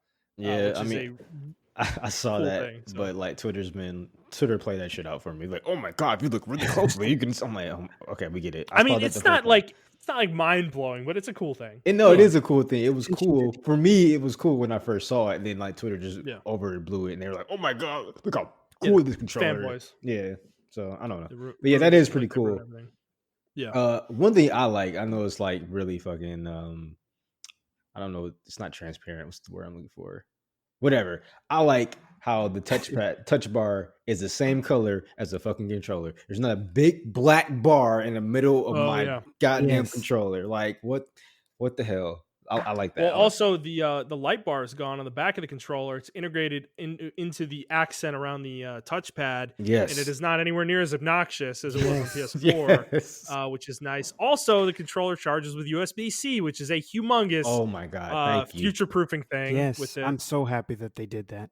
So that's great. I will say, don't charge it with your phone chargers quite yet. Let people test that out before you blow your controller up. I haven't did that either. But if it works, though, that will be a huge quality of life thing for me personally. There's still a headphone jack on it, which is great. And there's a mute button on the controller, which is fucking awesome. I feel like no one's talked about this, but for me, that is a huge thing because I mute myself when I'm playing games with my friends all the time when I'm playing on PC. I have a headset that literally just has a button I press and it mutes me. Mm-hmm. And I fucking use that shit all the time. So I love that it's integrated into the controller. Well, your controller has a built-in mic. Yes, but I think it will. If you have a headset plugged in, I think it'll work for that too. Okay. I mean, that'd be amazing. I'll have to test that, but that is my assumption. It would kind of defeat the purpose of the button if it only did the controller's mic. You know, I would assume it's whatever your output is on the console, it mutes. So, but if you have any experience with that, write in and let us know if that's actually true. But if it is true, that's dope. So yeah, that's exciting for me. Okay. Any other thoughts on the controller, you guys? Nope, that's it for me. No, that's it. Okay. Well, let's get in the last piece of PS5. The games. We've dabbled in it a little bit, but the games we've been playing on there. This is kind of going to get mixed in with the games we're playing segment that we usually do at the front of the show. So, I mean, I guess go ahead. Who wants to go first? Who wants to talk about the games they're playing, how they're playing on PS5, and then anything else you're playing outside of PS5 too? I'll let you guys go first because I got a story. So, okay. You know what? I can go first. I actually don't have much. I've only had the console 2 days, so I have not had nearly as much time to do like kind of more extensive stuff. I've only played Genshin Impact and Civilization 6 on the console, and as I've said already, Genshin Impact, massive upgrade over the PS4 version. This game is like my desire to play it has been renewed. I mean, I was already still into it, but it's just like it plays so damn well now. It's crazy, man. Like it feels so precise in a way that it kind of didn't on PS4, you know, where there would be lag or if too many things were happening on the screen, the game would slow down, and that doesn't really happen anymore, you know, which is nice. I will say there was a content drop last week that I mentioned, patch 1.1, that added some story quests. I did play through that over the weekend and very surprised at how good it was. This game has a good story. There's a lot of political intrigue in this game's world, and it's surprising how much it is because it's like it presents itself as this like fun, happy-go-lucky like anime game, but at the same time, there's some really like kind of, I won't say dark, but like kind of intense shit going on in the background that if you're paying attention, you'll notice, and then the game kind of info dumps you at a certain point and explains everything to you, but you know, the way like Naruto would. Yeah. But it I was like kind of surprised. Some of the characters are very cunning and like sneaky, and it's not obvious at first blush that they're like that, you know. So I'm very impressed with this game the more I play it. I will say I am exhausting. I'm pretty much out of content at this point. I'm pretty much logging in every day doing my dailies. There is an event going on right now that I'm doing, but this game I'm going to be kind of putting to the side as kind of a secondary thing for a while until more significant content comes out for it. And then Civilization 6. So I told you guys a few weeks ago, you know, when I had my story about the game crashing on PS4 that I was going to try it very quickly on PS5. Well, I did. My saves worked. My PS4 saves worked immediately once I got all the DLC installed. And I was able to play that game that was crashing for about an hour and a half with no problems whatsoever. So this game is very, very playable now on PlayStation 5. And that was a huge I kind of let out a sigh of relief with that because I was a little worried, but it seems like the game, the console can handle what this game's throwing at it, whatever map size you do. Which I was doing the max, right? A huge 14 civilizations, like the biggest map you can make in Civ 5 or Civ 6, and it seems like PS5 is up to the task so far. So I may play that a little bit more now. I kind of got like you with Monster Hunter Montrell. I got sucked into it. I was like, oh, I'm gonna play it for like 30 minutes, and then all of a sudden, an hour and a half had passed. And I was like, fuck, dude, like, damn it, this game plays so well on PS5, like shit. But so yeah, I was very happy with that too. So yeah, I'll probably, I'm planning on, I do want to play Astro's Playroom. I'm probably gonna get Miles Morales soon. I'm off next week, so it'll probably be sometime next week, and I'll probably be playing through that as well. And then I do want to try a few more of my PS4 games and just see how they look and how they play, just to see the differences. So I'll probably have more to say next week on that. So Denison, you want to go next? Oh yeah. So I haven't really been playing too much. It's really just been Spider-Man and Miles Morales. Love that game. I know it's short. I mean, I'm taking my time with it. Just because I want to kind of savor everything, and I think it's probably to be honest, I think it's a great tech demo for the PlayStation. Like they did a really, really, really good job on it. The story is great. Yeah. The way that they, it's funny because it's like I can tell that they, essentially built upon the last game, right? Like you're using some of the same environments, you're using like I can tell a lot of it is just kind of reskinned, but they did it so well and so thoughtfully, and they made the story so good that it's really like it doesn't feel like you're on the same New York as Peter. Exactly. Like it doesn't feel like a DLC. It actually feels like a whole new game. Yeah. Which is like just truly props to Insomniac, because I think that's a hard thing to do. Other than that, I played, like I said, I played, I should really say, like, quote unquote played Sims 4 just to look at it. And it works amazingly, of course. And it's just been me trying to play some other PS4 games. I actually turned on God of War for just like a small amount of time. And it looks cool, really cool, because I actually haven't played God of War yet. So, Denison, this dude, is the first now's experience. the time, yeah, man. Now's the time. I just beat it. I just beat it last week, and it was worth it, man. Oh man, yeah. So dude, yeah, with I the can't 60 wait. frames, yeah, go for it. I can't wait. So yeah, that's probably going to be my next big project. And then I wanna. I'm so annoyed, but I really can't wait for like a racing game on here, because it's going to be amazing. Gran Turismo's coming next year, man. Early next year, I think. Yeah, but Gran Turismo takes forever for everything. So I don't like to go by them saying like, oh yeah, it'll be here next year, because I don't know, like they're known to push it back. They are absolutely. They are. I mean, they're perfectionists. Polyphony is super perfectionist. That's the reason why their stuff takes forever to come out. Montrell, this is the studio that released a demo on the PlayStation 3 when it launched, and then didn't release the game that the demo was for like 4 years. So yeah. No, this is the same studio who, when the PS4 launched, instead of creating a game for the PS4, they created it for the PS3 because they were still working on it. Wow. This is them. They are perfectionists. They don't, I mean, that's the good thing, right? They release games that are finished. Yeah. That have very, very few bugs. Yeah, but they take forever. So I can't wait, because I actually want to see what the haptic feedback is going to be like on like when it comes to racing, because that'll be really great. I may buy that game because I want a racing game, and if that game has all of the haptic features kind of built into it and all that stuff, and it's like built for the PS5, like, man, it's gonna be hard to that might be hard to resist. It's probably gonna look like you're playing a fucking movie or something. That game's probably gonna look really good because they already do a good job. Like that's crazy.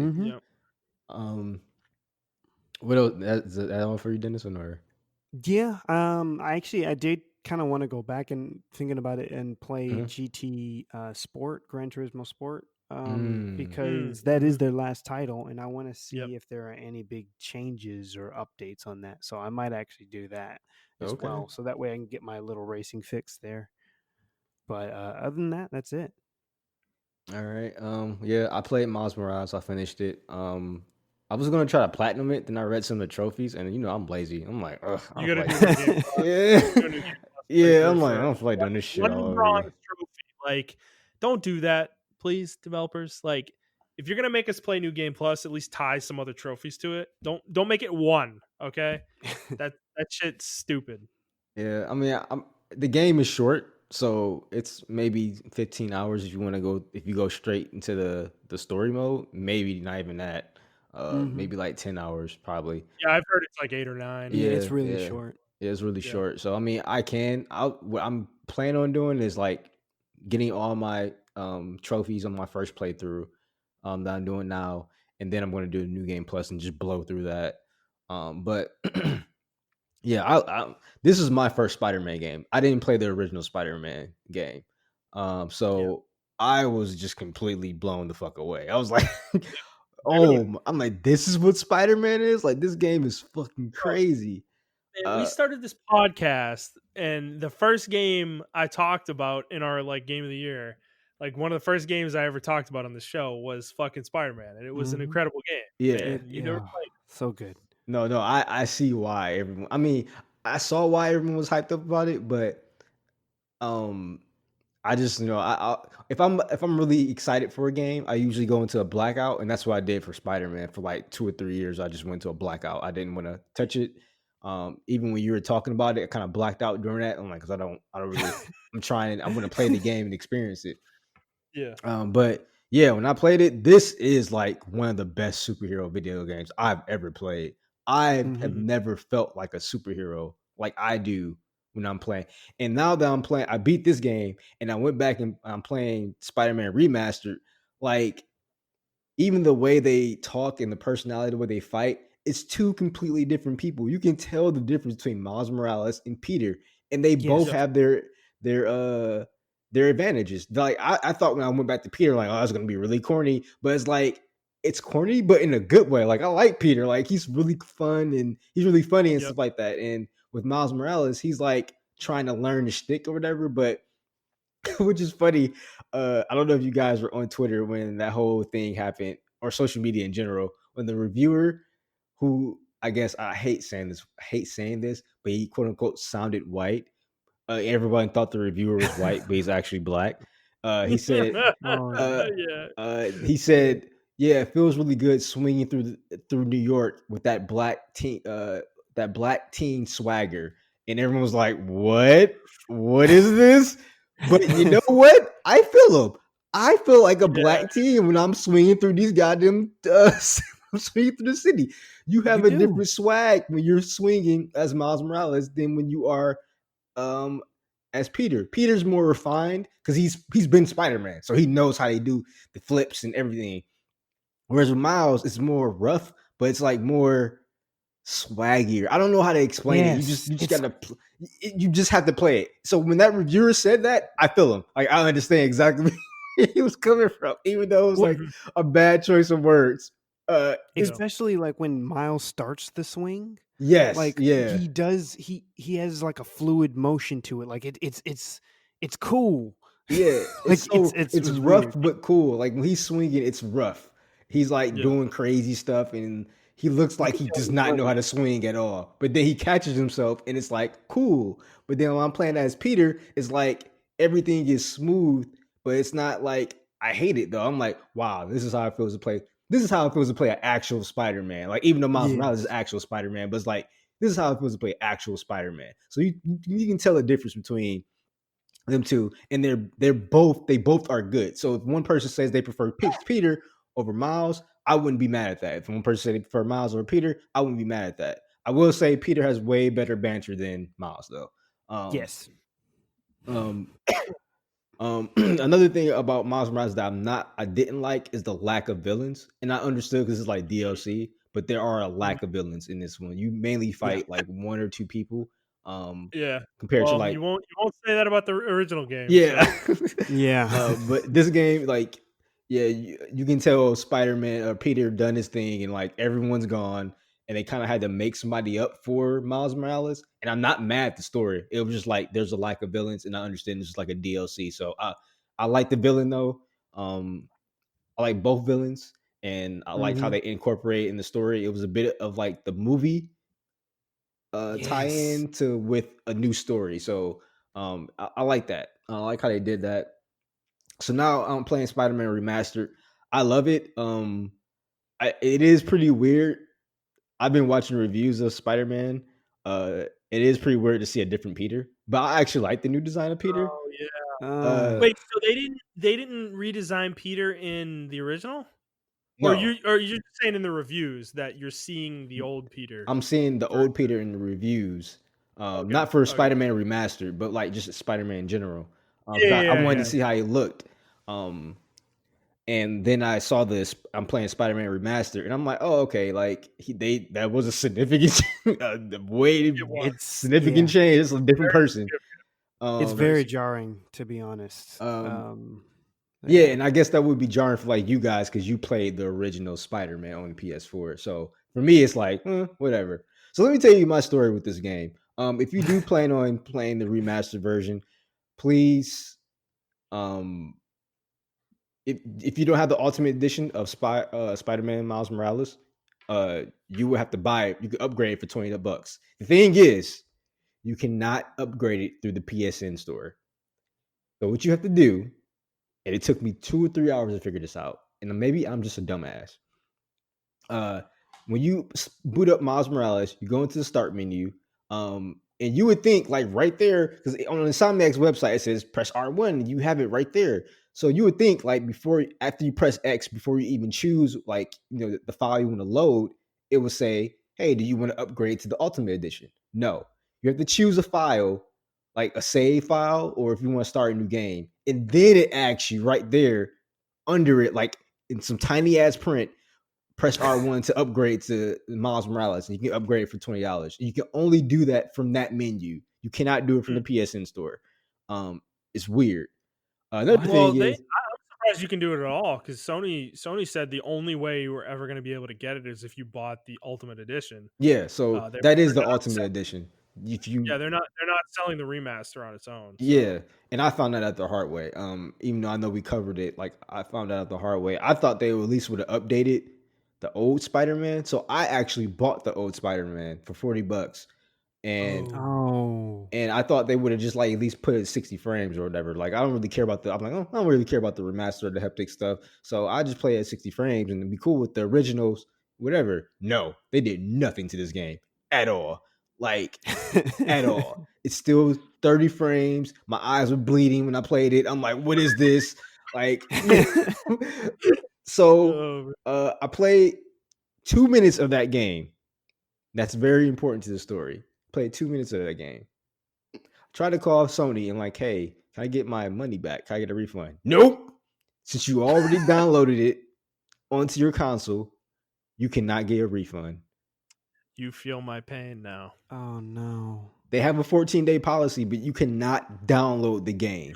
That's dumb. Wait, you can't even download it? I thought it was that you couldn't turn it on and play it. You cannot download the game. If the game is loaded onto your console, you cannot play it.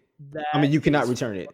And I'm like, I'm talking to the representative. I'm like, bro, I only literally, like, you can log into my profile right now. I only played like maybe 2 minutes. I didn't even get past the first cutscene, y'all. Like, I'm like, I played 2 minutes of it.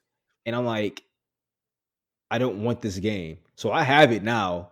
And but I uninstalled it and I put the remastered version because I was trying for hours trying to figure out how to upgrade my Miles Morales version to the Ultimate version, because on Insomniac's website they said you can do that. And I finally figured it out, and I updated it and I played it, and now I'm having fun with it. Like I said, all that stuff before about Peter and the difference between them. That was that, but yeah, that was my story for this. I was really pissed off, and I don't know, and I feel like, yeah, I should have been more informed, But then again, I was thinking about it from a layman's perspective. What if I just want to fucking play the game and I'm not super into video games? And I'm like, you know what? I like Spider-Man. I'm going to buy Spider-Man Miles Morales. And I can get Spider-Man on the PSN store for $40 and go back and play that. Cool. Like, there's nowhere there's not even a prompt that tells you when you boot up Miles Morales, like, hey, you can get the launch, you can get the Ultimate Edition for $20. They don't even do that. It's like a little prompt at the bottom of the screen that says press R1 to upgrade to Miles Morales. And then even then, it's like you have to actually go into your save, and while you're picking the difficulty, that's where it's at. So, like, logically, you wouldn't even be thinking about that because you're about to play. You're like, I'm about to boot up Miles Morales and play pick the difficulty and play. Like, you wouldn't even think about to look at the bottom of the screen and press R1 to upgrade to Miles Morales. Like, that's stupid. And it's stupid that it's not on the PSN store. I just think that's very... Yeah.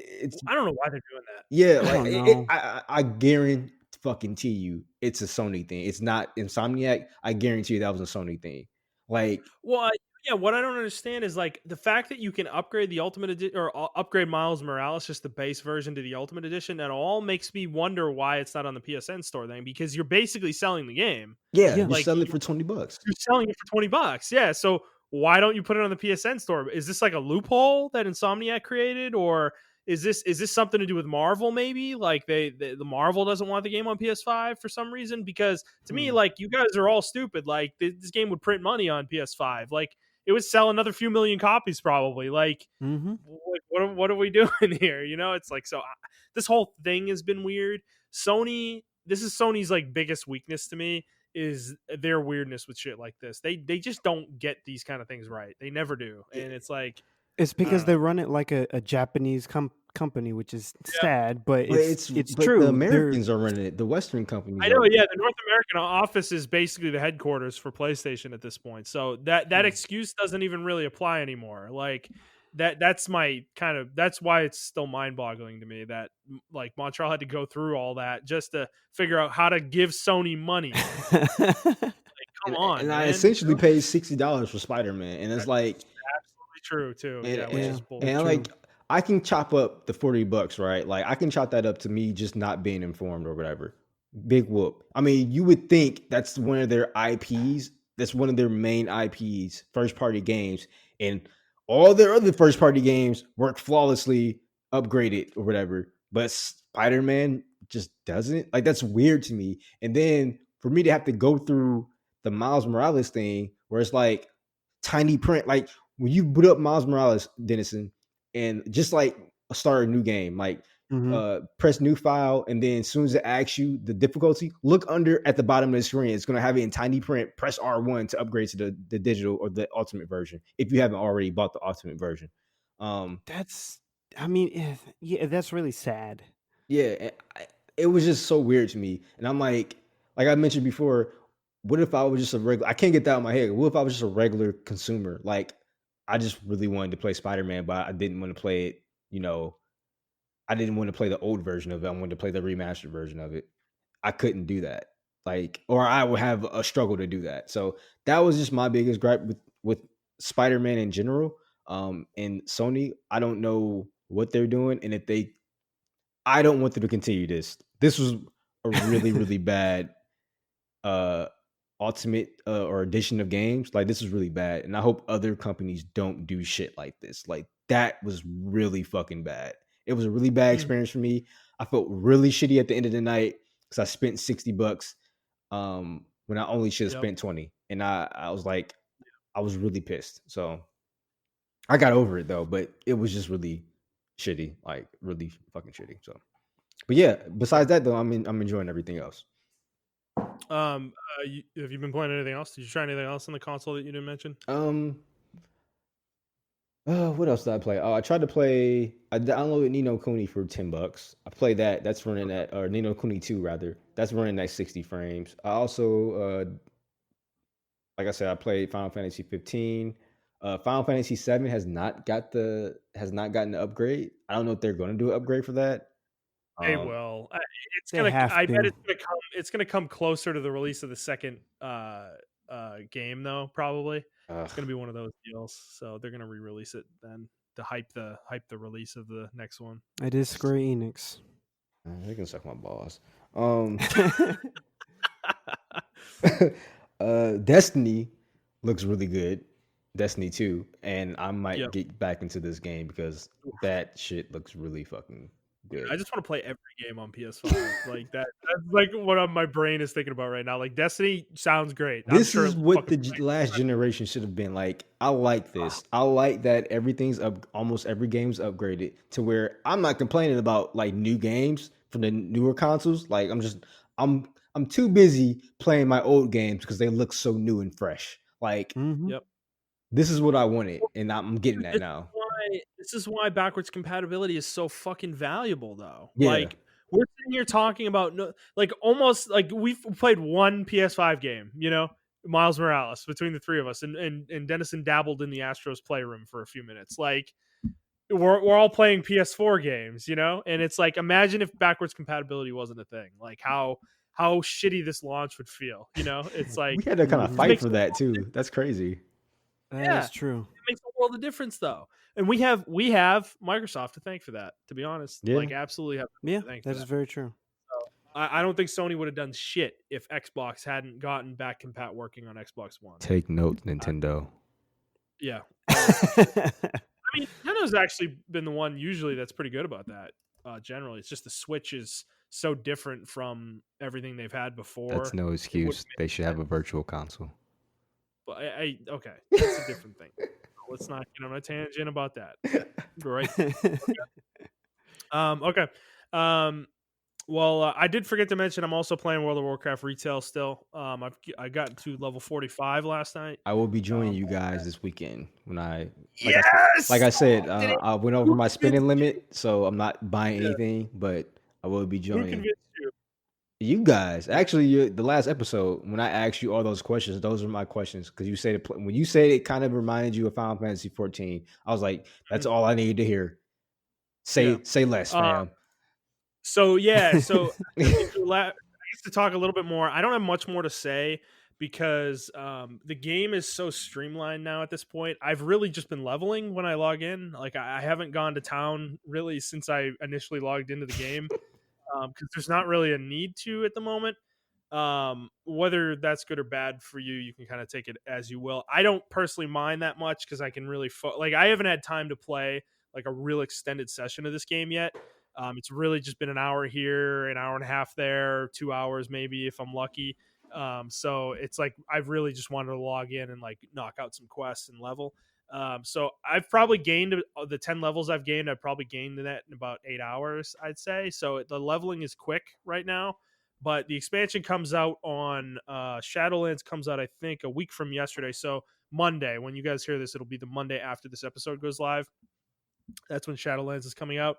And I'm assuming the leveling experience in that is going to be much more traditional, long-winded kind of leveling, I would assume, to kind of flesh out the content. So I expect that to be different with the expansion, but the 1 to 50 experience is very quick. It seems.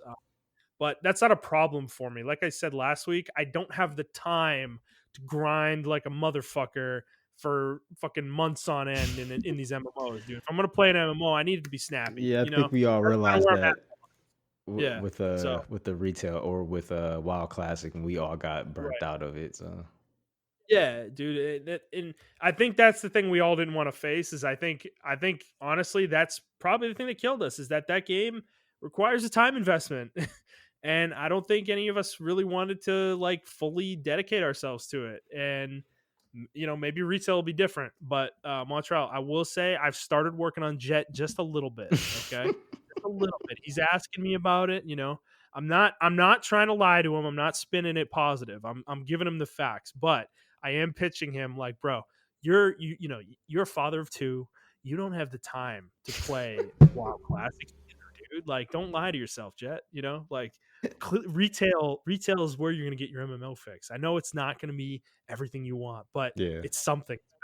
It's better than not having an MMO fix at all, isn't it? Right? You know, so I started working them a little bit. We'll see if anything comes of it. But so yeah, I'm enjoying it. I want to get to 50 though, and like start kind of running dungeons and do like the pre launch event for Shadowlands. I'm probably going to try to do that this weekend.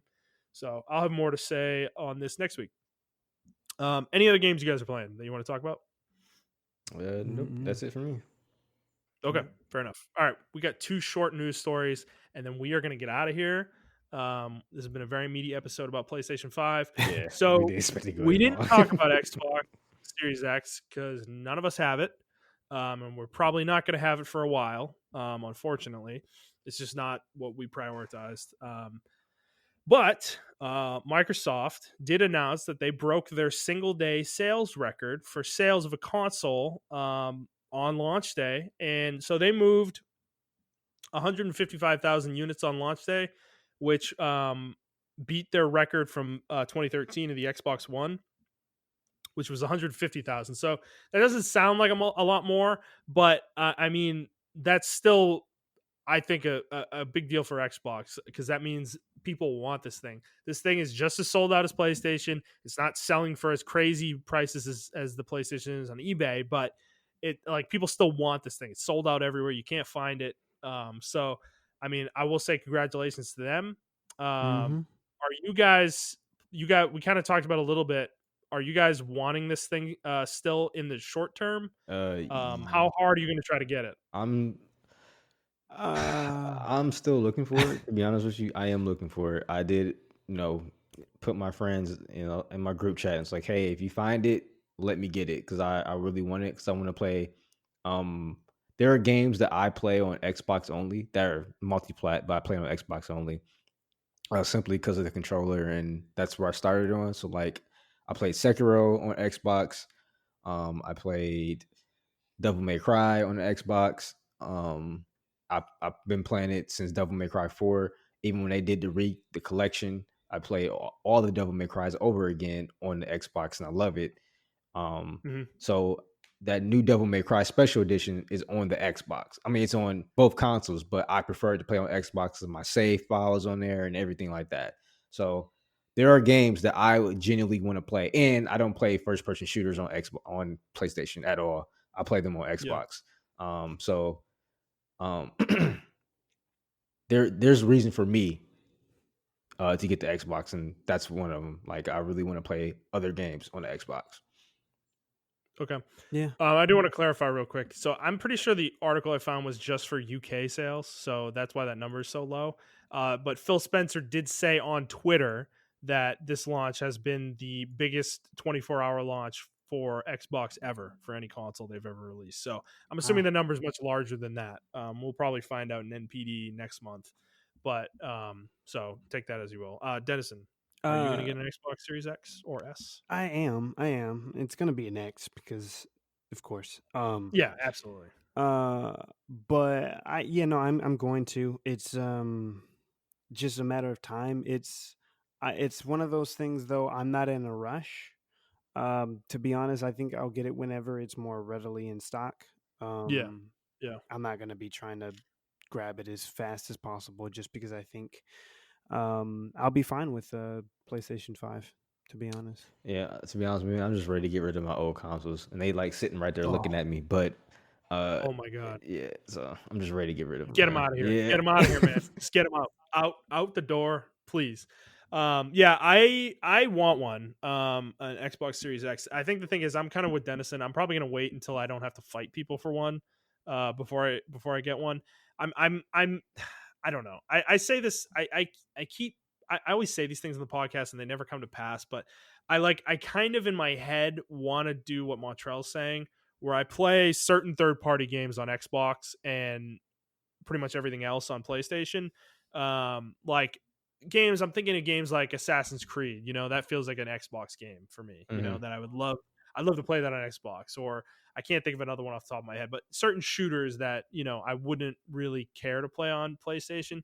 So I do want to get one, and I definitely want to get one to compare it against the PlayStation 5 and really see the differences of the two consoles, and kind of which one is better in certain ways and, stuff like that. But I just, in the short term, I'm broke at this exact moment, and I am not in the mood to F5 target or whatever I need to do to get an Xbox Series X. Yeah. So I'm kind of over that at this point. I've been doing it for like 2 months with various different devices, with no success besides the PlayStation 5 actually. So yeah, I do want one, but it's gonna be some time for me probably. So we'll see. Okay, we got one more story here. This is a minor one. It's more for those of us Soulsborne fans. Team Ninja announced that Nioh in Nioh 2 are going to be getting a PlayStation 5 release in February 5th, 2021. They're going to be releasing 4 titles simultaneously to celebrate the 4-year anniversary of the Nioh franchise. So it's going to be Nioh 2, the complete edition on PlayStation 4. So that's going to be Nioh 2 with all the DLC, which I think the final DLC is coming out next month.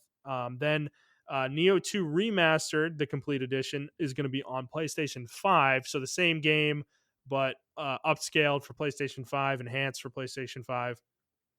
Then Nioh Remastered, which is going to be the original game on PlayStation 5 with all the DLC and everything. And then there's also going to be the Nioh Collection, which is going to be Nioh 1 and Nioh 2 Remastered, all on PlayStation 5 that will also be available. Those are all coming out on February 5th, 2021. That is exciting for me.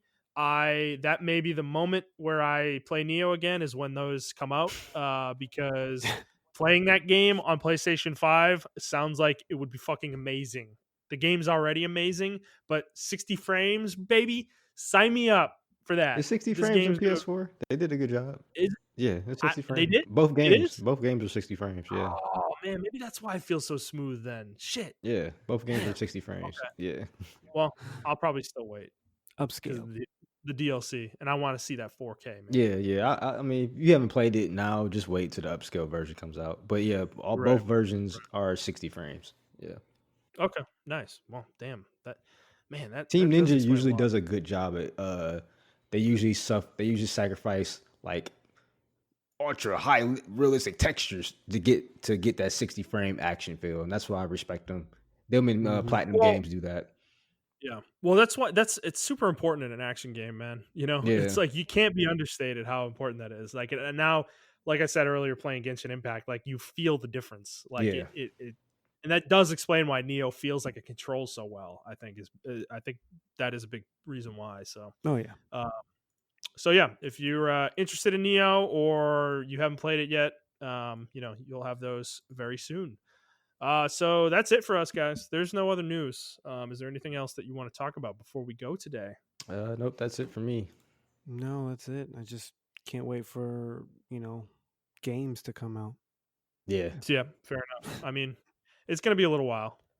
January, February, probably. Yeah, I think they did a good job, though, to hold this off, because I think a lot of people like us are going to be going back to their backlog and like, man, I'm glad I waited. Yep. Mm-hmm. Well, Denison, thank you for joining us, my friend. No problem. Thank you again. We always enjoy having you on the show. I think this is your 4th time. I think so. Something like that. Mm-hmm. So I got to get you guys on as well. Oh yeah, absolutely. We always want to be on your podcast, Denison. But if you want to plug your show one more time, go for it. Of course. Again, it's the Catchup Podcast with John and Denison. You can find it anywhere where podcasts are streamed. We talk about, as I said before, we talk about anything and everything, anything that's interesting to us. And we like to try to make the conversation as open as possible. We're actually starting we're trying to now make it to where all of our episodes are also live streamed on multiple platforms. So that way you guys can kind of interact with us and it can kind of become more of the living show that we wanted it to be. So like I said, you can find us anywhere. You can find us on Facebook, YouTube, Facebook and YouTube, the Catchup Cast. But YouTube, you can actually just type in the Catchup Podcast with John and Denison. And then we also have our email, which you can reach us at, which is thecatchupcast@gmail.com. And that's about it.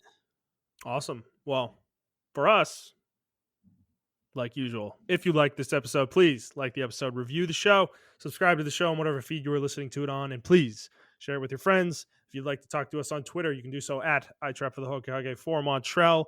That is the number 4, not the word. I'm at Thundernut01. Denison, I believe you already said yours. Mm-hmm. And if you'd like to send us a question, you can do so on Twitter, or you can send us an email to theplayerstake01@gmail.com. And that is it for us, guys. We hope you enjoyed this episode, and we will see you on the next one. All right, bye.